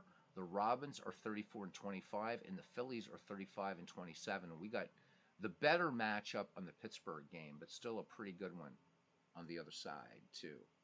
All right, so we're going to have the Naps and the Pittsburgh Pirates. All right, the Pirates holding down first place, and we are going to, I believe I have, we have Exposition Park. This ballpark, courtesy of the great Mike Silva. For the Cleveland Naps, we have Terry Turner, George Stovall, Nap Lajoie, Charlie Hickman, Andy Leonard, Jay Clark.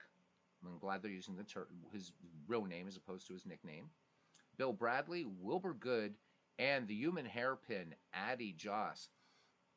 Addy Joss is doing amazing things in the Legend Sports universe. He was called up as a rookie in season 2, and Addy Joss, what a great pitcher he was. Sad ending to that life. Died of meningitis in 1911. Addy Joss, 13-7 on the year with a 1.72 earned run average.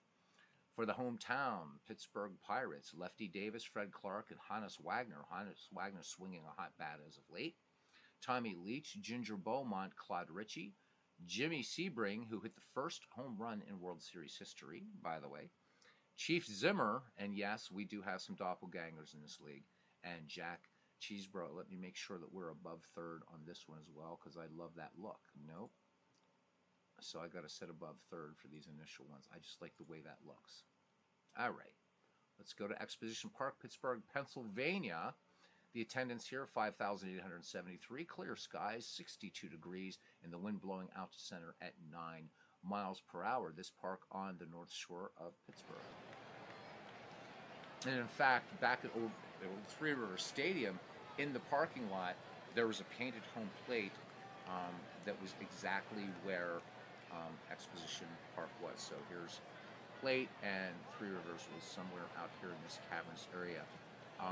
Big ballparks in Pittsburgh, these first two ballparks. Exposition and Forbes, both huge. All right, as Jack Cheesebro finishes his warm-up pitch, as Terry Turner steps in for the 1908 Cleveland Naps. Turner hitting .232 in the season with 9 runs batted in.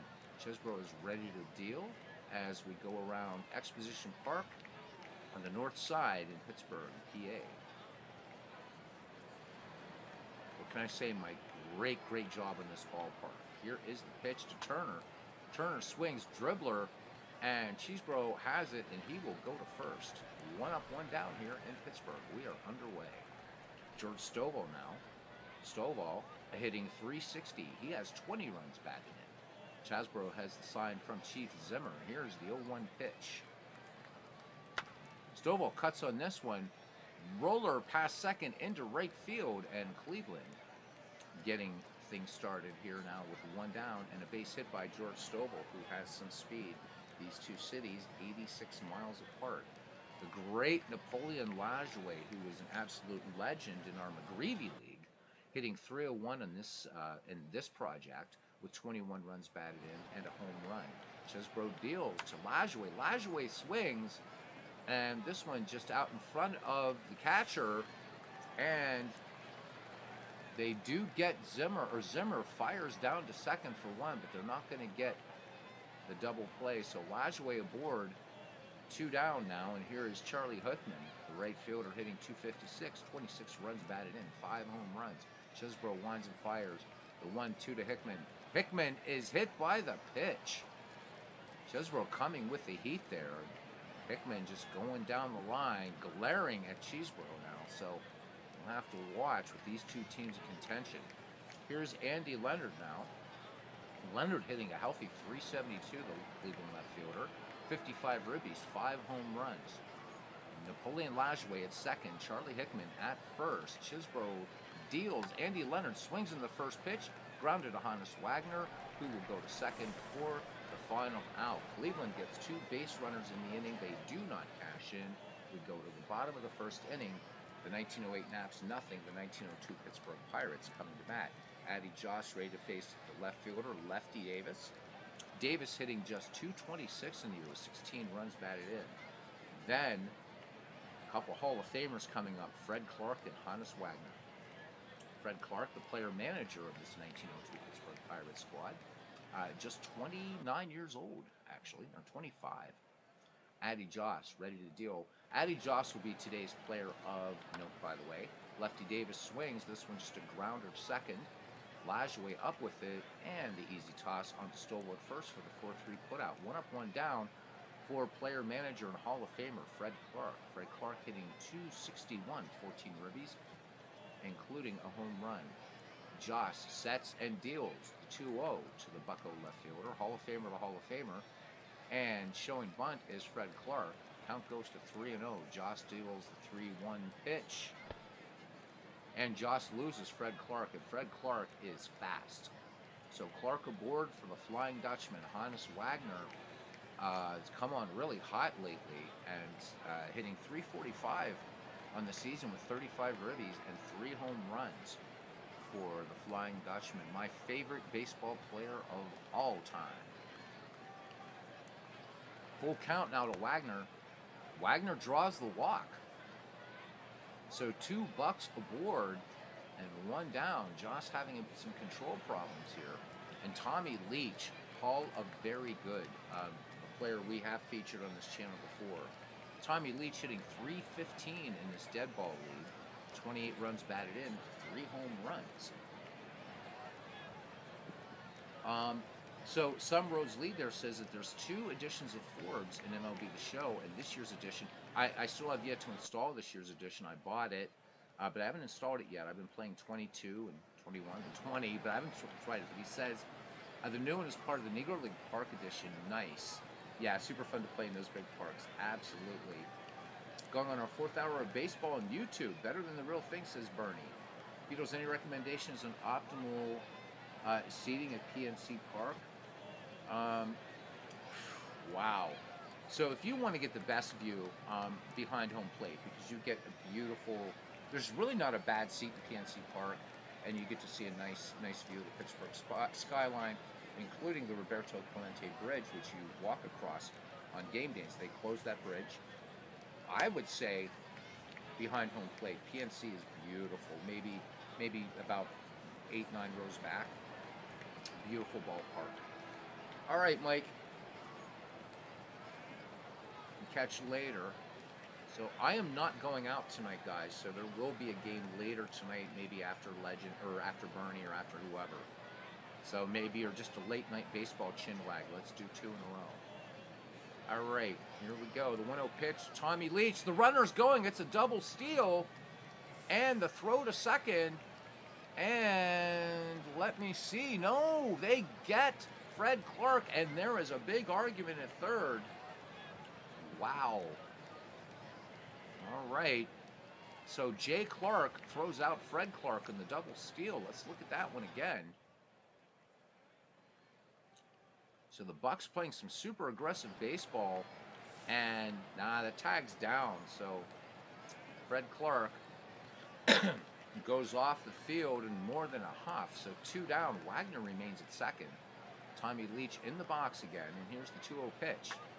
Leach swings. And this one down the first base. And this one's being a little bit weird. But Leach gets nothing done. The Buccos had 2 base runners in the inning. Fred Clark in the double steal was thrown out by Jay Clark at third. Straining Wagner at second. We go to the top of the second. And we are scoreless. And it will be the aforementioned Jay Clark, followed by Bill Bradley and Wilbur Good, due up for the Naps of Cleveland. All right, take care, Mike. He says he'll have a belly full of pork, carnitas, and ready to wag my chin. He said that didn't sound right. All right. All right, guys, I'm going to try to speed this one up a little bit. Here's the 3-2 pitch to Jay Clark. Clark swings. This one, great stop at third base, but a bad throw. Tommy Leach perhaps saves the extra base hit, though. So that's going to be an error on Jay Clark, or on Fred Clark, I'm sorry, at first. So Clark playing out of position at first base. He inserts Lefty Davis in left field. Fred Clark, normally the left fielder for the Pittsburgh Pirates. So Jay Clark with decent speed at first, nobody out. For Bill Bradley, the third baseman, is hitting at a 259 clip, seeing some action here. 8 runs batted in, including 2 home runs. Jack Cheesebro deals the first pitch. The runner goes. Bradley gets the bunt down the third base line. It's a good one. Bradley with good speed, but they nick him at first. So good play by Tommy Leach, but Jay Clark moves into scoring position for Cleveland. 1 down, 1 in scoring position now for Wilbur Good, who's hitting 274, 26 ribbies, 2 home runs. So for the dead ball era, some power here on this Cleveland Navs team.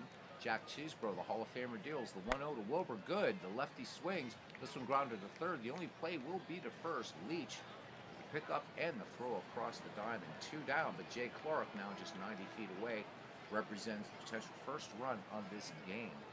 And here is Addy Joss. And why not? Why not? So normally I wait till a little later in the game, but today we are going to talk about Addy Joss. So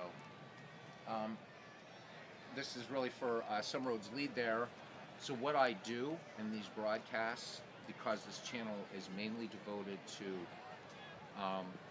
baseball from way back, is I will just pick a player, or sometimes I'll ask the community to pick a player, and then using a resource, usually the Biographical Encyclopedia of Baseball, which is a superb book that you can get for like $6 on eBay. Nice, heavy book. We feature one player, and so today it will be Addy Joss. And if this was a Tigers game, it would be even more fun, because I can tell you about, maybe we will anyhow. Alright. Let's just find Addy here. Great book, cannot recommend this too highly. Alright. So learn to spell, Boozles, learn to spell. Here we are. Alright guys, have a beverage. This man deserves this write-up. Alright. So Addy Joss, his real name is, first name is Adrian. He was born on the 12th of April, 1880 in Woodland, Wisconsin. He died April 14th, 2 days after, right, in 1911. So not a long run. He died in Toledo, Ohio, made his major league debut April 26th, 1902 with Cleveland. And he was a righty, 6'3", 185. Of all the clutch hitting performances in the history of baseball, none measure up to the one Addy Joss turned in on October 2nd, 1908. I'm going to hold the mic up here, move it a little closer. With a week left in the season, 3 American League teams, the Detroit Tigers, Chicago White Sox, and Cleveland Indians, then called the Naps, after second baseman Napoleon Lajoie, were separated by only a game and a half. Every game was critical. Some 11,000 fans filed into Cleveland's League Park expecting a well-pitched game from Joss, seeking his 24th win of the season. But his opponent, Big Ed Walsh of the White Sox, had been almost unstoppable. Master of the spitball, Walsh eventually won 40 games that season, 4-0, and pitched 464 innings. Cleveland managed only 4 hits off Walsh all day, but one of them, a single in the third, was turned into an unearned run thanks to a stolen base with an error on the throw, followed by a wild pitch. Meanwhile, in the heat of a torrid pennant race against one of the game's best pitchers having his greatest season, Joss pitched a perfect game. It didn't bring a pennant to Cleveland. The team finished a half game behind Detroit, but that didn't take any luster off Joss's effort. In 1955, Arthur Daly of the New York Times called it the most astonishing clutch job baseball has had. Certainly, it was the supreme moment of a glittering but tragically short career. Tall and gangly at 6'3" and 185 pounds, Joss pitched with an exaggerated pinwheel motion that earned him the nickname the human hairpin. He threw a good fastball and a fast breaking curve with exceptional control. During his career, he averaged only 1.43 walks per game, the third best ratio in Major League history. On April 22, 1902, Joss made a memorable debut with Cleveland. Pitching against the St. Louis Browns, Joss pitched a one-hitter, a disputed line drive by Jesse Burkett, and won 3-0. Cleveland's right fielder claimed he caught Burkett's drive 3 inches off the ground, and most of his teammates agreed. Umpire Bill Carruthers, with the only vote that counted, ruled the catch a trap. Joss won 17 games, including a league-leading 5 shutouts in his rookie year, then followed with 18 victories in 1903. He slumped to 14 wins in 1904, but led the American League with a 1.59 earned run average. From 1905 through 1908, his numbers were 20-12 with a 2.01 earned run average, 21-9 with a 1.72 ERA, and 27-11 with a 1.83 earned run average, and 24-11 with a 1.16. His 1908 earned run average led the league, as did his 27 victories in 1907, when he won 10 straight. During the offseason, Joss was a sports... I did not know this. Joss was a sports writer for the Toledo News-Bee. Another Toledo newspaper, The Blade, later said of him, "Baseball was a profession as severe as that of any other. In taking his vocation seriously, he was, in return, taken seriously by the people who recognized in him a man of more than usual intelligence and one who would have adorned any profession in which he had elected to engage." I never knew that about Joss, and I lived for a time in that city. All right, continuing on. Joss was often either ill or injured. In 1903, he missed the last month of the season with a high fever. He suffered with malaria in 1904. Then in 1905, he was sidelined for a while with a back problem. In 1909, his one-loss record slipped to 14-13, and his strikeout total fell to only half of that of the previous season. Nevertheless, his 1.71 earned run average certainly did not signal any loss of ability. So Joss began the 1910 season with 4 straight victories. On April 20th, he threw his second no-hitter against the White Sox, but it was a questionable call. Early in the game, the Sox's Freddie Perrin beat out a slow roller to Bill Bradley at third. Most writers scoring the game marked it as a hit, but as the hitless innings piled up, they began to have second thoughts. Some of them sought out the official scorekeeper, only to discover that the penny-wise White Sox owner, Charlie Comiskey, had not bothered to hire one.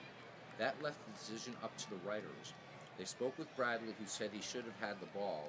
When Joss went the rest of the way without allowing the hit, the writers agreed to change Perrin's hit to an error on Bradley and give Joss his second no-hitter. When Joss developed a sore arm, his record slipped to 5-5, and he was sent home for the rest of the season. The layoff seemed to work.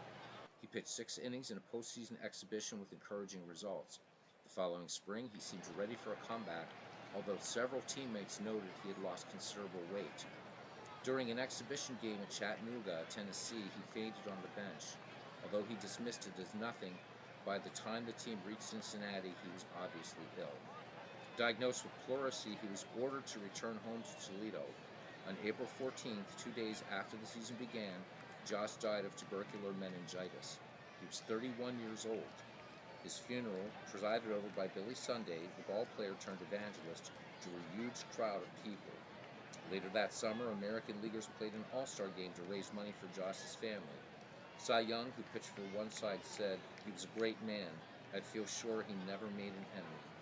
Joss played in the major leagues for only 9 seasons with a record of 160 wins and 97 losses. His career ERA of 1.88 is second lowest all time. He completed 90% of his starts and threw 46 shutouts. He gave up only 19 home runs, and Ty Cobb batted just .071 in 28 at-bats against Joss. He allowed fewer base runners per 9 innings, 8.73, than any pitcher in Major League history. Now this kind of sucks. In 1970, that doesn't suck. He made the whole thing. In 1978, the Veterans Committee decided to bend its 10-year rule and elected Joss to the Hall of Fame. The reason I say it sucks is, come on, this guy was clearly dominant, and it took until 1978 for Addie Joss to be elected to Baseball Hall of Fame. What a great story. 160 wins, 97 losses, a winning percentage, lifetime of 623, 286 games. He pitched 45 shutouts, worked 2,327 innings, walked 364, struck out 920, and finished with a lifetime earned run average of 1.89. And that is Addie Joss, and I hope he's not forgotten anymore. What a great pitcher. And again, showing it in Legend Sports Universe League. What a great pitcher. I didn't know he was a sports writer, though. That's really cool. All right, so here is Joss, and as a hitter, hitting 169 in the season. Chisbro deals. Here's the 2-2 pitch. Joss swings, and this one, a flare out to right field that's going to hang up just long enough for Jimmy Sebring to make the catch. So top of the second is over. We're scoreless here in Pittsburgh. Addie Joss will face Ginger Beaumont, Claude Ritchie, and Jimmy Sebring. Ginger Beaumont hitting .275 with 22 runs batted in. Addie Joss into that neat windup, and the 1-1 pitch. Beaumont swings, and this one lined over first base. So the Buccos pick up their first hit of the ball game here in the bottom of the second. Ginger Beaumont is pretty fast, and here's Claude Ritchie, the second baseman, hitting .278 with 6 runs batted in. Joss checks the runner, pitch, and the runner goes. The throw down, and they got him dead to rights. Jay Clark, very, very good. It's cutting down base runners. So he is 48 for 106. Base is empty now as Beaumont goes to contemplate the next inning. Claude Ritchie, here's the 3-2 pitch. Ritchie swings, and this one, just a hard shot down to third, and Bill Bradley fields it and throws across the diamond to George Stovall for the 5-3 putout. So 2 up, 2 down now for the right fielder, Jimmy Sebring, hitting a healthy .315 on the season. 20 runs batted in for Sebring. Joss with the 1-0 delivery. And Sebring pops this one to foul territory, third base side. And coming in and making the catch is Bill Bradley. So the Bucks pick up a hit and that hitter was erased, Ginger Beaumont, caught stealing, and we head to the top of the third inning. No score here in Pittsburgh. These two teams in contention. Jack Chisbro to face the top of the order again, Terry Turner, George Stovall, and Napoleon Lajoie. Terry Turner is 0 for 1. Chisbro deals the 2-1 pitch to Turner. Turner swings, hard hit ground ball. Wagner taking it on the short hop, fires across to Fred Clark at first for out number 1. George Stovall, 1 for 1, the only hit for Cleveland. Chisbro peers in, has the sign, deals the 1-1. Stovall swings, and this one lined into center field, base hit. So Cleveland now with 2 hits in the game. The speedy George Stovall at first for Napoleon Lajoie. So legends everywhere. Legends, if you don't mind me borrowing the moniker. Here's the 2-0 pitch. And this one, A little quail out to center field, but coming in and making a nice play. Ginger Beaumont. Good range out there in the center pasture. So 2 away, and that will bring up the left or the right fielder, Charlie Hickman. Hickman hitting 276 on the season. 1-2. And the runner goes. Here's the throw down and dead to right. There goes George Stovall. Caught stealing. Chief Zimmer, 12 for 21. Now cutting down base runners. No runs, 1 hit, no errors. Nobody left on. We go to the bottom of the 3rd inning in Pittsburgh. We are scoreless. Some roads, thank you for coming in. He's got a bolt. Thanks for coming in. Really, really appreciate it. All right, guys. Dwayne, do you have a game coming up? How far am I behind in the World Series? Huh? I want to know, Dwayne, because the last time I was able to catch any of your games, you were still in the 1903 World Series. So, are you doing a game tonight? I'm not going out. So, I'm not doing anything tonight except hopefully some baseball and hanging out with you guys. So, do let me know there, Dwayne, because I'm trying to catch on, trying to catch up, whatever. All right. And looking for people to keep Cousin Ken and I company on SB Sunday coming up. I guess that game's in February. It's going to be a baseball marathon. So, hopefully. Game 3 of 1903. All right. Is that tonight, Dwayne? Let me know. Because I want me some 1903 baseball. Yes, I do. I know my buckos are down. What? That's, he says we can do? All right, nice. All right. Chief Zimmer, Jack Cheeseborough, and Lefty Davis due up for the Pittsburgh Pirates. This Pittsburgh Pirate team was a juggernaut in 1902. I think they finished 20-some games in front of Brooklyn. Which is going to be a subject tonight. And we do have a chin wag. So Baseball Replay Journal, I do like his stuff. He did a video today on how to select, about selecting teams. And, all-time great teams across eras. But what I found interesting that I respectfully cannot agree with him with is he is going by team's win-loss record. He feels that that's more important than winning percentage. And so if you guys have time now, between now and then, check out Baseball Replay Journal and his video on that. Maybe we can have a little chin wag about that. I don't find his methodology or his reasoning convincing. Again, I love his videos. I think he's excellent. This is just one of those things.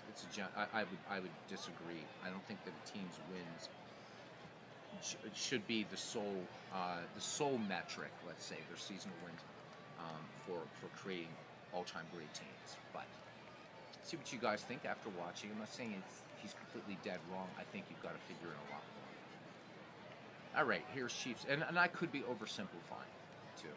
But he does bring up some good points that I do agree with. That about certain teams that he feels shouldn't be there. So just to give you a quick heads up, he does comment correctly that the Dodgers, the run the Dodgers have had here in the 2020s. He said, if you look at a traditional methodology, that would make them like the most dominant run in Major League Baseball history. Well, again, check out the video, Baseball Replay Journal. I would love to have him on here and love to interview him. The guy definitely knows his baseball. So I'm going to do my best. There's a lot of people I want to get on here. All right, here's the 0-2 pitch to Chief Zimmer from Addie Joss. And Zimmer pops this one just on the infield. And Colin Ford bringing it down is none other than Napoleon Lajoie. So 1 up, 1 down for Jack Cheeseborough, hitting just 177 the season for Joss. Cheeseborough swings, and this one's and waiting for it is Terry Turner. So 2 up, 2 down, back at the top of the order for the Buccaneers, and it's Lefty Davis. So the Pirates have managed just 1 hit thus far off of Addie Joss. 3-1 pitch to Davis, and Joss giving up the free pass. So that's number 3 given up by Addie Joss. 2 down to speedy Lefty Davis on at first, and here's Fred Clark. So Fred Clark, one of the people who walked against Joss, and Fred Clark was thrown out on the double steal attempt his last time up. The 0-1 pitch, and the runner goes, the throw down, and again, Jay Clark thrown an absolute strike at second. So he's 49 for 107 and cutting down base runners. Innings over. The Buccos get a walk, and that's it. We go to the top of the fourth. No score here. Exposition Park, Pittsburgh, Pennsylvania, near the confluence of the Monongahela, the Allegheny, and Ohio rivers. Charlie Hickman, Andy Leonard, and Jay Clark due up for the 1908 Cleveland Nats. Hickman stands in the right side of the box. Chisbro deals. Here's the 1-0 delivery. And this one swung on, twisting foul on the right-hand side, going toward the stands, measuring it up, and making the catch is the second baseman, Claude Ritchie. A hell of a lot more range over there than Fred Clark has at first. So one down now for Irishman Andy Leonard. He is nothing for one. The 2-2 pitch. Grounded out to Wagner his last time, and big swing and a miss this time. So Chisbro coming with the heat. So 2 up, 2 down now for Jay Clark. Nothing for one. Toe in the rubber, and the 0-1 to Jay Clark. And Clark will ground this one easily to Fred Clark, who takes this one 3 unassisted. Good morning, good afternoon, good night. We go to the bottom of the fourth inning. Scoreless in Pittsburgh. Yeah, he is fast, that dude. So you guys talk about how long my broadcast takes. He averages, I think, I mean, he's, again, awesome dude, man. He goes 14 minutes and actually does a video on why he does those quickly. There's a game of his yesterday. I can watch his games while I'm getting ready for work. That game was 14 minutes and 57 seconds. And he does it on Diamond Mine Baseball. Doesn't even read the play-by-play. He just bangs through it. But he does a great job, though. All right, here's Fred Clark, Hannes Wagner, and Tommy Leach, the heart of the Pittsburgh Pirates quarter. 3-0 delivery to Fred Clark. Clark draws the walk. There we go. Curveball missing by Joss. And here comes Hannes Wagner. Clark leads off first. Joss with the 0-1 delivery to the Flying Dutchman. Hard ground ball to second. 5, 4, 3. How about that? The 2 fastest Buccos cut down. Nice play there. So Bradley to Lajoie to Stovall. And now quickly 2 outs. Bases empty for the number 4 hitter, Tommy Leach, who's nothing for one. There's the wind and the delivery to Leach. Leach swings, and this one a little quail into shallow right, very shallow right, and going out and making that catch as Napoleon Lajoie. So clean inning for Cleveland. We go to the top of the 5th. We are still scoreless. Cleveland 0-2-0. The Pirates 0-1-1. It'll be Will Bradley, Wilbur Good, and Addie Joss due up for the Naps of 1908. Chisbro has struck out a batter. The count full on Bill Bradley, who sacrificed bunt his last time, and this one a seeing eye single up the middle for a base hit. Cleveland picking up its 3rd hit of the game. Bradley making the wide turn at first, but he will hold there. Wilbur Good now, nothing for one. Chisbro checks the speedy Bill Bradley at first. The 1-0 pitch. Bradley does not go. This one, a blooper into right field. This will get down for a base hit. Cleveland has number 4 now. So 2 ducks in the pond for the Naps. Nobody out for Addie Joss. Buccos looking bunt here. The 1-0 pitch. Joss gets the bunt down to 3rd. And it's going to be a good one. Sacrifice by Joss will advance the runners. Close play. They do just get Joss. So Bradley at 3rd. Good at 2nd. And here comes Terry Turner now. He's nothing for 2. The 2-2 pitch from the stretch. Right, Turner swing and a miss. So a little fadeaway action there by Jack Chisbro. We know that pitch, of course, as the screwball. So 2 down. Chisbro looking to get out of a pickle here. He's got to get past George Stovall, who's a perfect 2 for 2 today. From the stretch and the 0-1 pitch.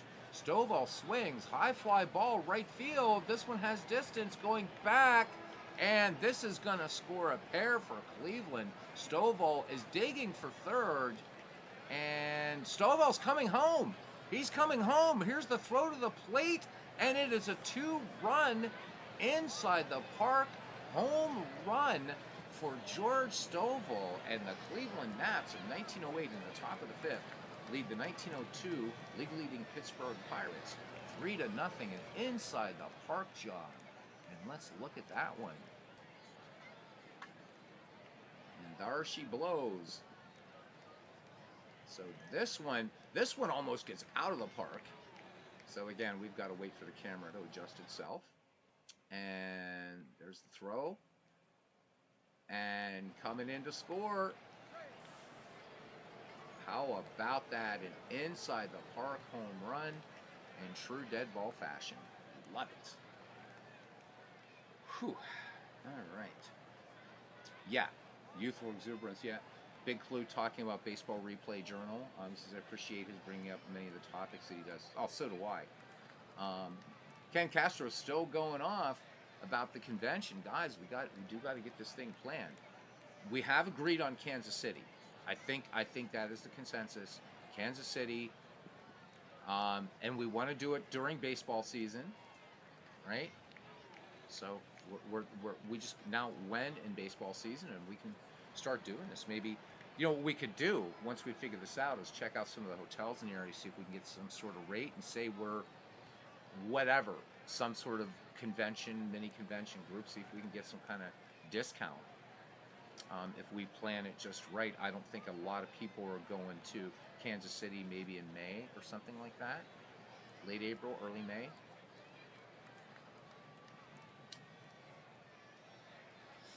MV said he can come anywhere. He can fly from anywhere from the UK. So, all right, Napoleon Lajoie, Charlie Hickman, and Andy Leonard for the Naps. 3-0. How about it? All right.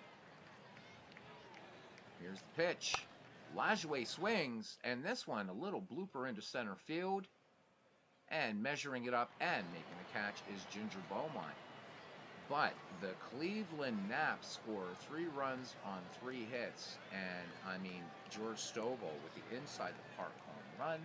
We go to the bottom of the 5th inning. Cleveland leading Pittsburgh 3-0.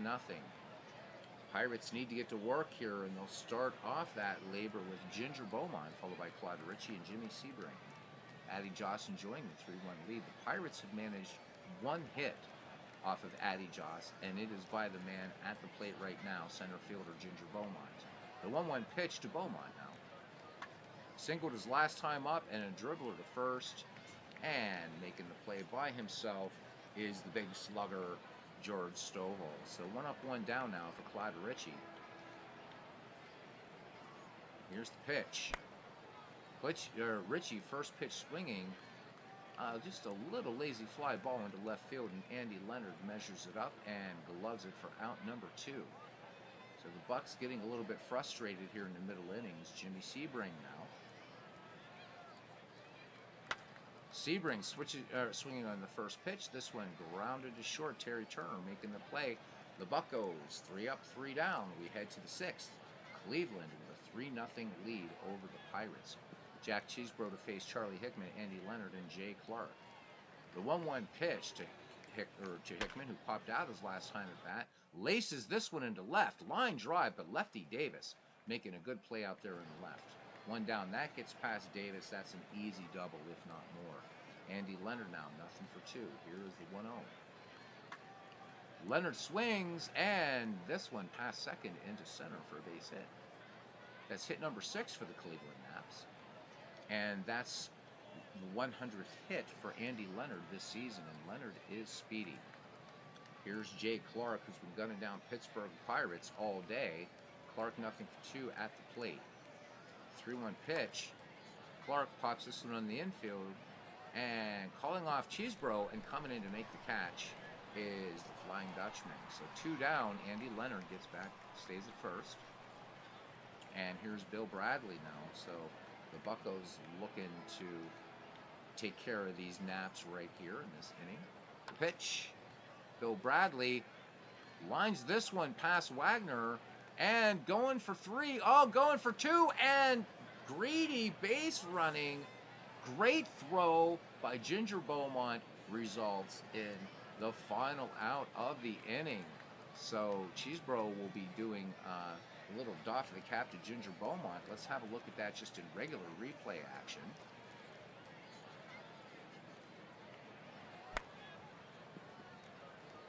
So Wagner, even with his range at short, unable to get to the ball. Beaumont comes up and just sees, I've got this guy, and indeed he does. Comes up a gunning. So that is huge. But Cleveland's still holding that 3-run lead, and it would be Chief Zimmer, Jack Cheesebro, and Lefty Davis for the Pittsburgh Pirates. Joss deals. Here's the 1-1 pitch to Zimmer. Zimmer swings. This one popped up toward the first base sign. I mean, really high up there, too. Hits a cumulus cloud, and George Stovall makes the catch.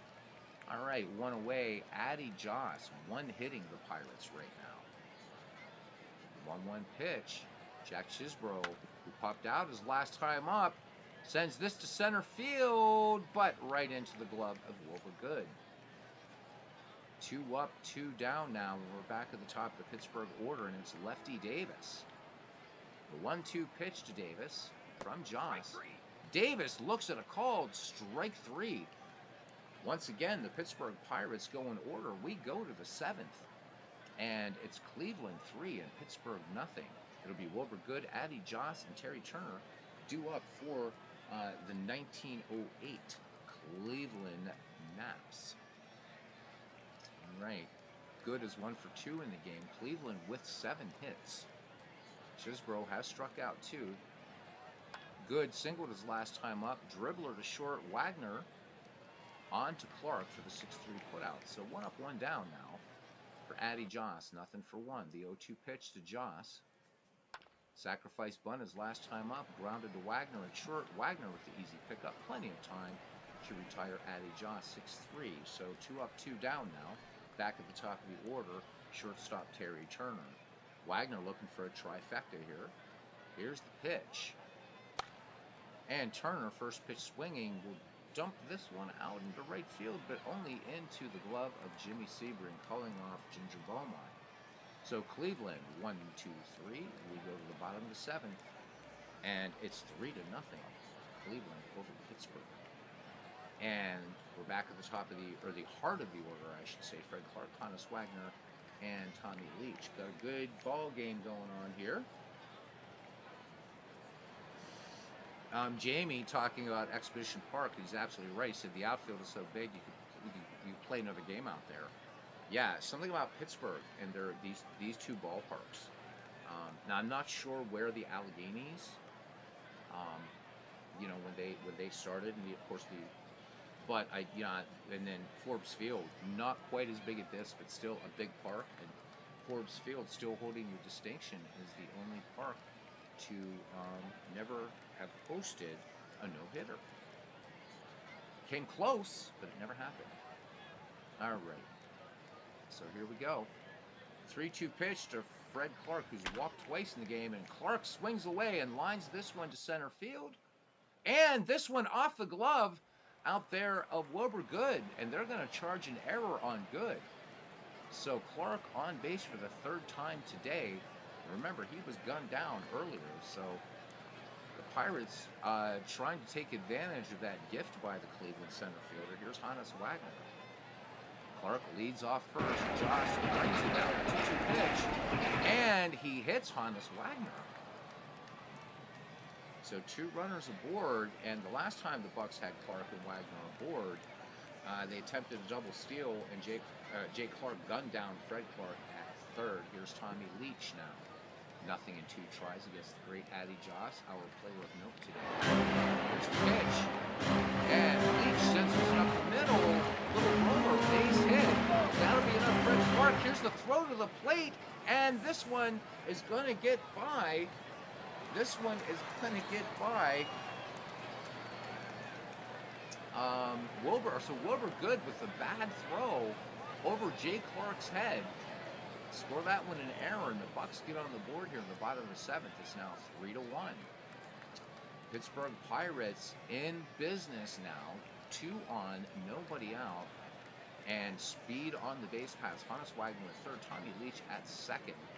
And here's Ginger Beaumont. So Beaumont, up until that hit, had the only safety off of Addie Joss. Beaumont 1 for 2 on the day. Joss from the stretch and the pitch. Beaumont swings and misses. Big, big strikeout there by Joss. That's the second of the game. All right, Claude Ritchie, slightly less dangerous hitter than Ginger Beaumont. Checks in, the 1-0 delivery, and this one, Squibber out in front of the plate. Jay Clark has it, and he will go to first. So the Bucks could be squandering a huge opportunity here. Can Jimmy Sebring come through for him? Count 4, Sebring swings, and this one line right to right field, and that is it. The Pittsburgh Pirates waste 2 in scoring position. They pick up a run thanks to 2 errors. It's 3-1. We go to the 8th. And Cleveland will send up George Stovall, Napoleon Lajoie, and Charlie Hickman. Stovall, of course, with that 3-run inside the park home run back in the 5th inning. The 1-1 pitch to Stovall. Stovall swings. This one grounded. Wagner taking it there at short and fires on across to Fred Clark, and they do just get Stovall tearing down the line. Good strong peg by Hannes Wagner. Napoleon Lajoie, nothing for 3. Flied out his last time up. 1-1 pitch. Wagner, routine. 6-3 play, but Wade bobbled it first, and the throw is off target, and they're going to charge that one E6. So Wagner perhaps rushing his throw, trying to get the speedy Lajoie. Error number 25 for Hannes Wagner at short. Wagner known for aggressive play out there at shortstop. All right, so Napoleon Lajoie on at first. 1 down here, top of the 8th for the Cleveland Naps. And there's Charlie Hickman, who's nothing for 2. Chesbro checks Lajoie at first. The 1-1 pitch. Runner does not go. Hickman sends this to third. 5-4-3 inning-ending double play. All right, so the Buccos, the gift not accepted by the Cleveland Naps, and we go to the bottom of the 8th. It's the Naps 3 and the Pirates 1. Chief Zimmer, Jack Cheeseborough, and Lefty Davis. The Pirates had a golden opportunity last inning with 2 in scoring position and nobody down, and only managed to getting 1 run in thanks to an error or 2 errors. Addie Joss winds and fires to Chief Zimmer. Zimmer swings, and this one grounded out to short, and Terry Turner will make the pick and the toss onto George Stovall. 1 up, 1 down now for Jack Cheeseborough. The 1-2 pitch. Cheeseborough swings, and this one, nope, just a floater out to right. So Hickman hustling back and making the catch. Looked like the wind might have grabbed that one a little bit. So 2 away now, and back at the top of the order for Lefty Davis. 1-2.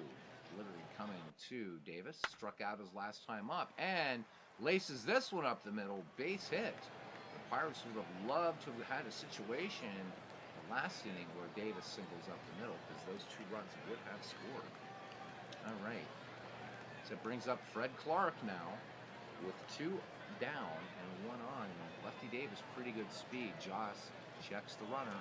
Count full, and Fred Clark will bounce for first. Stovall says, "My name is written all over that horsehide, son." And that does it. We go to the top of the 9th, and the 1908 Naps holding on to this 3-1 lead. Andy Leonard, Jay Clark, Bill Bradley due up. And the bottom half of the 9th, when the Pirates come to battle, be Hannes Wagner, Tommy Leach, and Ginger Beaumont. 2-1 delivery now to Andy Leonard. Leonard swings, base hit, right field. So the hits just keep on coming for the 1908 Cleveland Naps. That is the 8th base knock in the game for them. Jay Clark now. Jay Clark not doing anything at the plate but gunning down Buccos today. Here's the pitch. The runner goes, sacrifice back to the mound. Buccos are going to go to first for the shore out. Andy Leonard, just too much speed, gets into scoring position. Here's Bill Bradley. In fact, Cheeseborough didn't even look at second, just straight to first. So potential 4th run for the Naps in scoring position in the personage of the Irishman Andy Leonard. He's a good boy. Oh, you know, County Cork. Where he could be from Mayo, don't know. Anyhow, here's Bill Bradley. Perfect 2 for 2 today. Here's the pitch. And that's going to be an intentional walk. So the Buccos looking to set up another inning-ending double play. Now to bring up Wilbur. Good. Center fielder 1 for 3. Chesbro ready to work. The 1-0 delivery. Good cuts on this one. Grounded to Wagner. Wagner with the slow release off the ball. And they are not going to turn 2. They will get 2 outs. So Good is on at first thanks to the fielder's choice. And it brings up Addy Joss. And they're going to allow Addy to hit for himself. The 0-2 pitch. Josh swings and misses. And that will retire the side. The Cleveland Naps leave 2. But heading to the bottom of the 9th inning, the 1908 Naps leading the first place 1902 Pittsburgh Pirates 3-1. Very, very tight race here in the Wagner-McGregor side of things. And pretty tight in the Castro-Radburn side as well, as we'll see after this game. Hannes Wagner, nothing for 1. Here's the 0-1 pitch. Wagner bumped last time. The Dutchman swings, slow roller to short, and Wagner is going to get aboard. As we have a substitution, George Perry on shortstop for the Cleveland Naps. All right. And Josh Clark will be in at left field. So we have 3 Clarks in this game. Fred Clark, Josh Clark, and Jay Clark. All right, Hannes Wagner aboard, and here is Tommy Leach. 1 for 3 and an RBI. Are they going to send the Dutchman? Josh deals. Count full, and Wagner goes. This one line to right, and caught. We have another one there. Got to keep up with these defensive substitutions. All right, so Aaron Hubbard into play right field for Cleveland, gets the ball back in quickly, and Wagner safe ahead of the throw to George Stovall. So 1 away now for Ginger Beaumont. 1 for 3 against John. Count 2-2. Beaumont swings, rounder, and they're going to get Wagner in second. The hard slide breaks up the potential double play. So Beaumont aboard in the fielder's choice, and it's down to Claude Ritchie, who's nothing for 3. Bucks looking at a possible defeat here. The 2-2 pitch. Ritchie swings, grounded back to the mound. John hits and throws, and the Bucks never had a chance. So thanks to the big 3-run inside the park home run by George Stovall in the 5th, Cleveland takes this one from the Buccos. The Cleveland Naps defeat the Pittsburgh Pirates 3-1 in McGregor League action at Exposition Park. Addy Joss had a standout performance with the win. Cleveland upped its record to 33-28. Joss scattered 4 hits over 9 innings for the Naps. With the win, Joss moves to 14-7 on the year with 49 strikeouts. He is our player of note. For the Cleveland Naps, they improved to 33-28, 3-8-2 for them. The 1902 Pittsburgh Pirates fall to 38-25. They are 1-4-2. Player of the game is Addy Joss, as you would expect. All right, so we have a lot of big games coming up here. We'll make a quick look at the standings, and we will make like sheep and get the flock out of here. So where are we in standings? First, in the Castro side of things, the 19th century. We got a good race among, I would say, 6 teams. The 1894 Baltimore Orioles they're in first place, a half-game lead. On the 1899 Philadelphia Phillies, 2 games back, are the 1899 Brooklyn Superbas. Very, very tough team. These teams already, those 3 teams, above 40 wins now. The Pittsburgh Alleghenies of 1888, 4.5 out. The Detroit Wolverines are 7 back and 8.5 back. The 1888 Giants, for Ken's beloved Providence Grays, who have now reeled off 7 victories in a row. They're 10.5 out, so about 39 games to go. So they are definitely not out of the running. On the McGregor side of things, Wagner division, it's really, really, really tight. So let's just say that 13 of the 15 dead ball teams are still in the running. So the Pittsburgh Pirates, with a 2-game lead on the 1916 Brooklyn Robins, And then tied for third, each a 2.5 back. And we'll see the 1915 Phillies later. And the 1914 Miracle Braves, they're 2.5 out. 3 games back, the 1905 Giants, the Cleveland Naps are 4 back. The 1907 Tigers, 5.5 out. And then 6.5 out, we have the 1906 White Sox, the 1913 Nationals, the 1910 Athletics, 7 games back. Bernie's 1916 Red Sox, Tex Ags, and his 1918 Cubs are 8.5 back. And then we've got the other 4 teams. So this has been fun. Thank you, guys. Whew. All right. So Dwayne is going to be up soon. Be cool if we could stream from there. Absolutely. I think we should. All right. So, guys, this one went on a long, long time. We had a lot of people in. Thank you to all the family there, and we want to welcome in Some Roads Lead there. His first visit to our happy little family, and all our dysfunction. We're all here, Mike Silva and everybody. YouTube won't let me go back and catch everybody, unfortunately. So until next time, have some fun. We're up some baseball. Let's look for some Dwayne Martz. Don't know what time he's coming on. I guess he's going to tell us. It'll be after because Legends is not broadcasting tonight. So if Al's streaming, whatever, I'm not worried about that. So it'll be after Dwayne.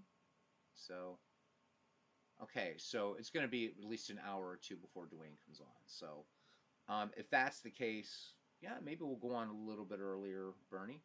Just keep a watch. I'll put in Discord. And if you feel like coming on tonight, Bernie, it'd be great to have you too. And just, talk a little bit about all-time great teams. But maybe, again, if you'd be kind enough to share some of your great memories of baseball in general and the Boston Red Sox in particular. Bernie, a man who saw the greats, who saw Ted Williams play, who saw Yaz play, who were there for so many of the great defining moments in Red Sox history. It'd be really, really just superb to have a little weekend at Bernie's. So let's see if he is up for that, and I'd love to do that. Yep. So Big Clue wants to hear about the '67 pennant race. And Dwayne asking Bernie if he's going to be doing a game. So we'll wait here for the housekeeping to see who's doing what. And there we go. Big Clue says Bernie's memories of 1967 make Darth Tate cry. How about it?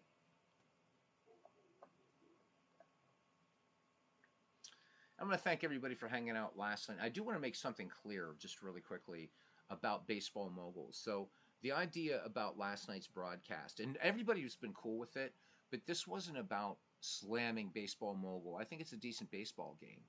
But again, it was about its developer allegedly had been trolling some out of the park groups and saying how badly this game sucked. So really, it was about just a head-to-head comparison between out of the park baseball and Baseball Mogul. But would I dissuade anybody from buying Baseball Mogul?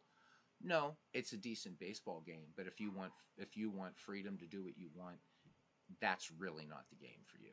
So that was the point of last night. I just wanted to.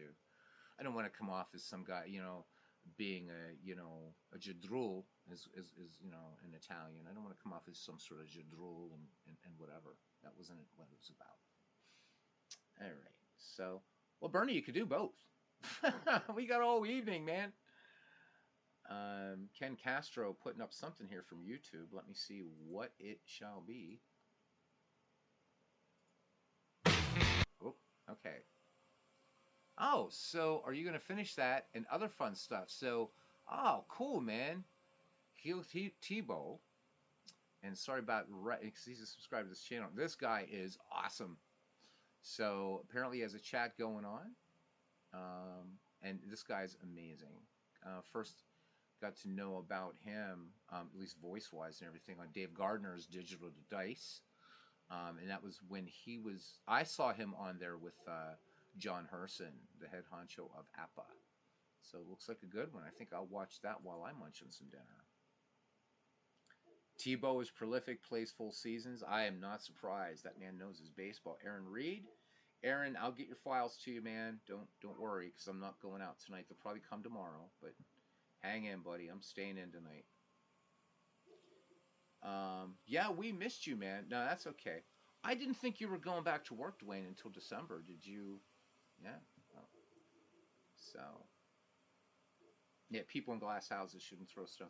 Yeah, I mean, I know that could have come off as me being a real, again, jadrul about the game, baseball mogul, and it's not a bad baseball game. It's kind of fun actually, but yeah.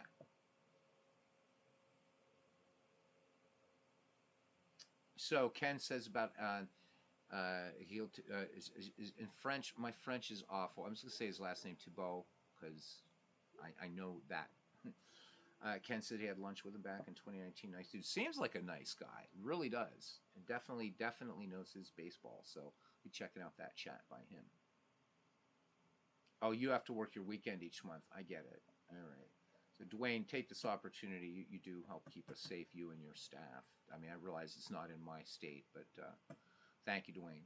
You know, you have a you and your squad. You guys have a tough job. So thank you. It is a good game with flaws, but it's to me it's not a great game. This is a great game. Action PC is a great game. So, well, yeah, only had his channel for like a year, I think. He's a gem. Replay gamer. Yeah, replay gamer is good. Always, Dwayne.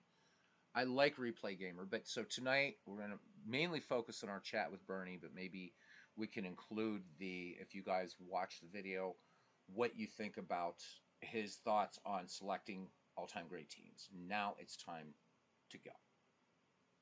Yeah, a great game is anyone you enjoy, except when you have one developer can, trashing another. Then it's like, okay, dude, put up or shut up. And I don't even think last night was. I mean, you guys knew, right? I mean, you've seen Baseball Mogul on this channel 3 times, and Out of the Park. I probably have 120 videos of Out of the Park baseball. It's just clearly heads and shoulders. It's like comparing a little leaguer to Willie Mays, in my opinion. And it is a good game, but thank you guys, and we'll do Weekend at Bernie's tonight.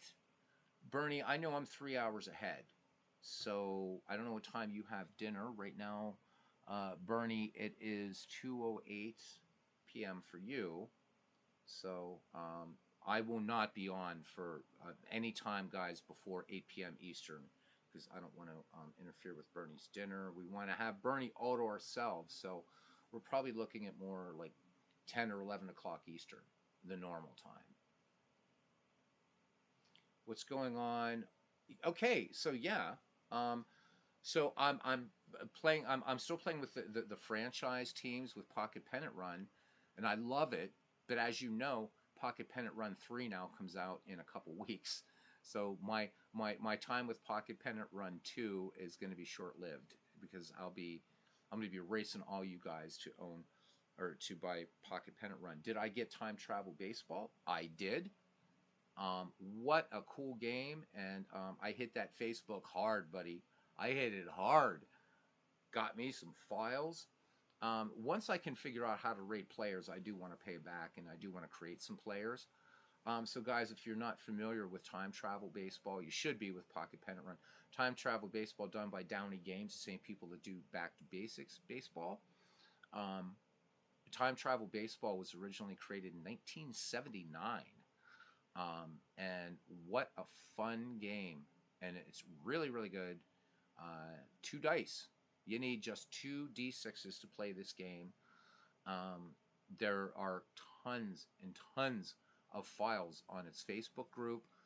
Also, I ordered like all their expansion sets, bought all those cousins. So, yeah, I mean, in for a penny, in for the pound. And like in Deadball Baseball too, from WM Ackers. So I'm like base. So the three things in my life. My girlfriend's gonna hate this because she called during the game and I didn't pick up, and I got to tell her I'm not going out tonight, babe. I'm sick. So that way I can do some baseball. Um, I'm just like, so it's like work, sleep, and baseball. That's like my life, man. You know. Thank you for. I think you sent me that, cousin, didn't you? Or didn't I don't know. I'll show you. Can I bring this up? Let me show you. This is so bad, but I got to show you. I'm such a strunz. Let me save this game because I haven't backed it up. Um, I'm just having so much fun. And you know what I'm realizing? I'm going to keep digital baseball and keep playing digital baseball, but playing these games has realized how much I absolutely miss cards and dice baseball. Wow, chucking the bones, chucking the bones. I do got baseball fever, man. It's nuts. It's nuts. Let me find time travel stuff. Is this it? Yep. No, that's the ebook. Hang on. Hang on. I just got to show Ken. He's got to see. It's like, yeah. Here it is. So, Ken, I'm going to share my screen. And let me see. I have 165 items in here, not including the Roland Clown Manager, which I got to get rid of. That's for a synthesizer. But not only the stuff that I bought there, but this is all the stuff I downloaded. And there's way more on the site. But I'm like, this is good. This is good. Yep. Yep. Yep. Yep. Yep. Yep. Hey, I don't. Sadly, an incurable case. How about happily an incurable case? So, um, so I won't miss it when I start compiling the stats separately. That's why God invented things like digital diamond and all those things, and ball stat exactly. Oh, there's no way.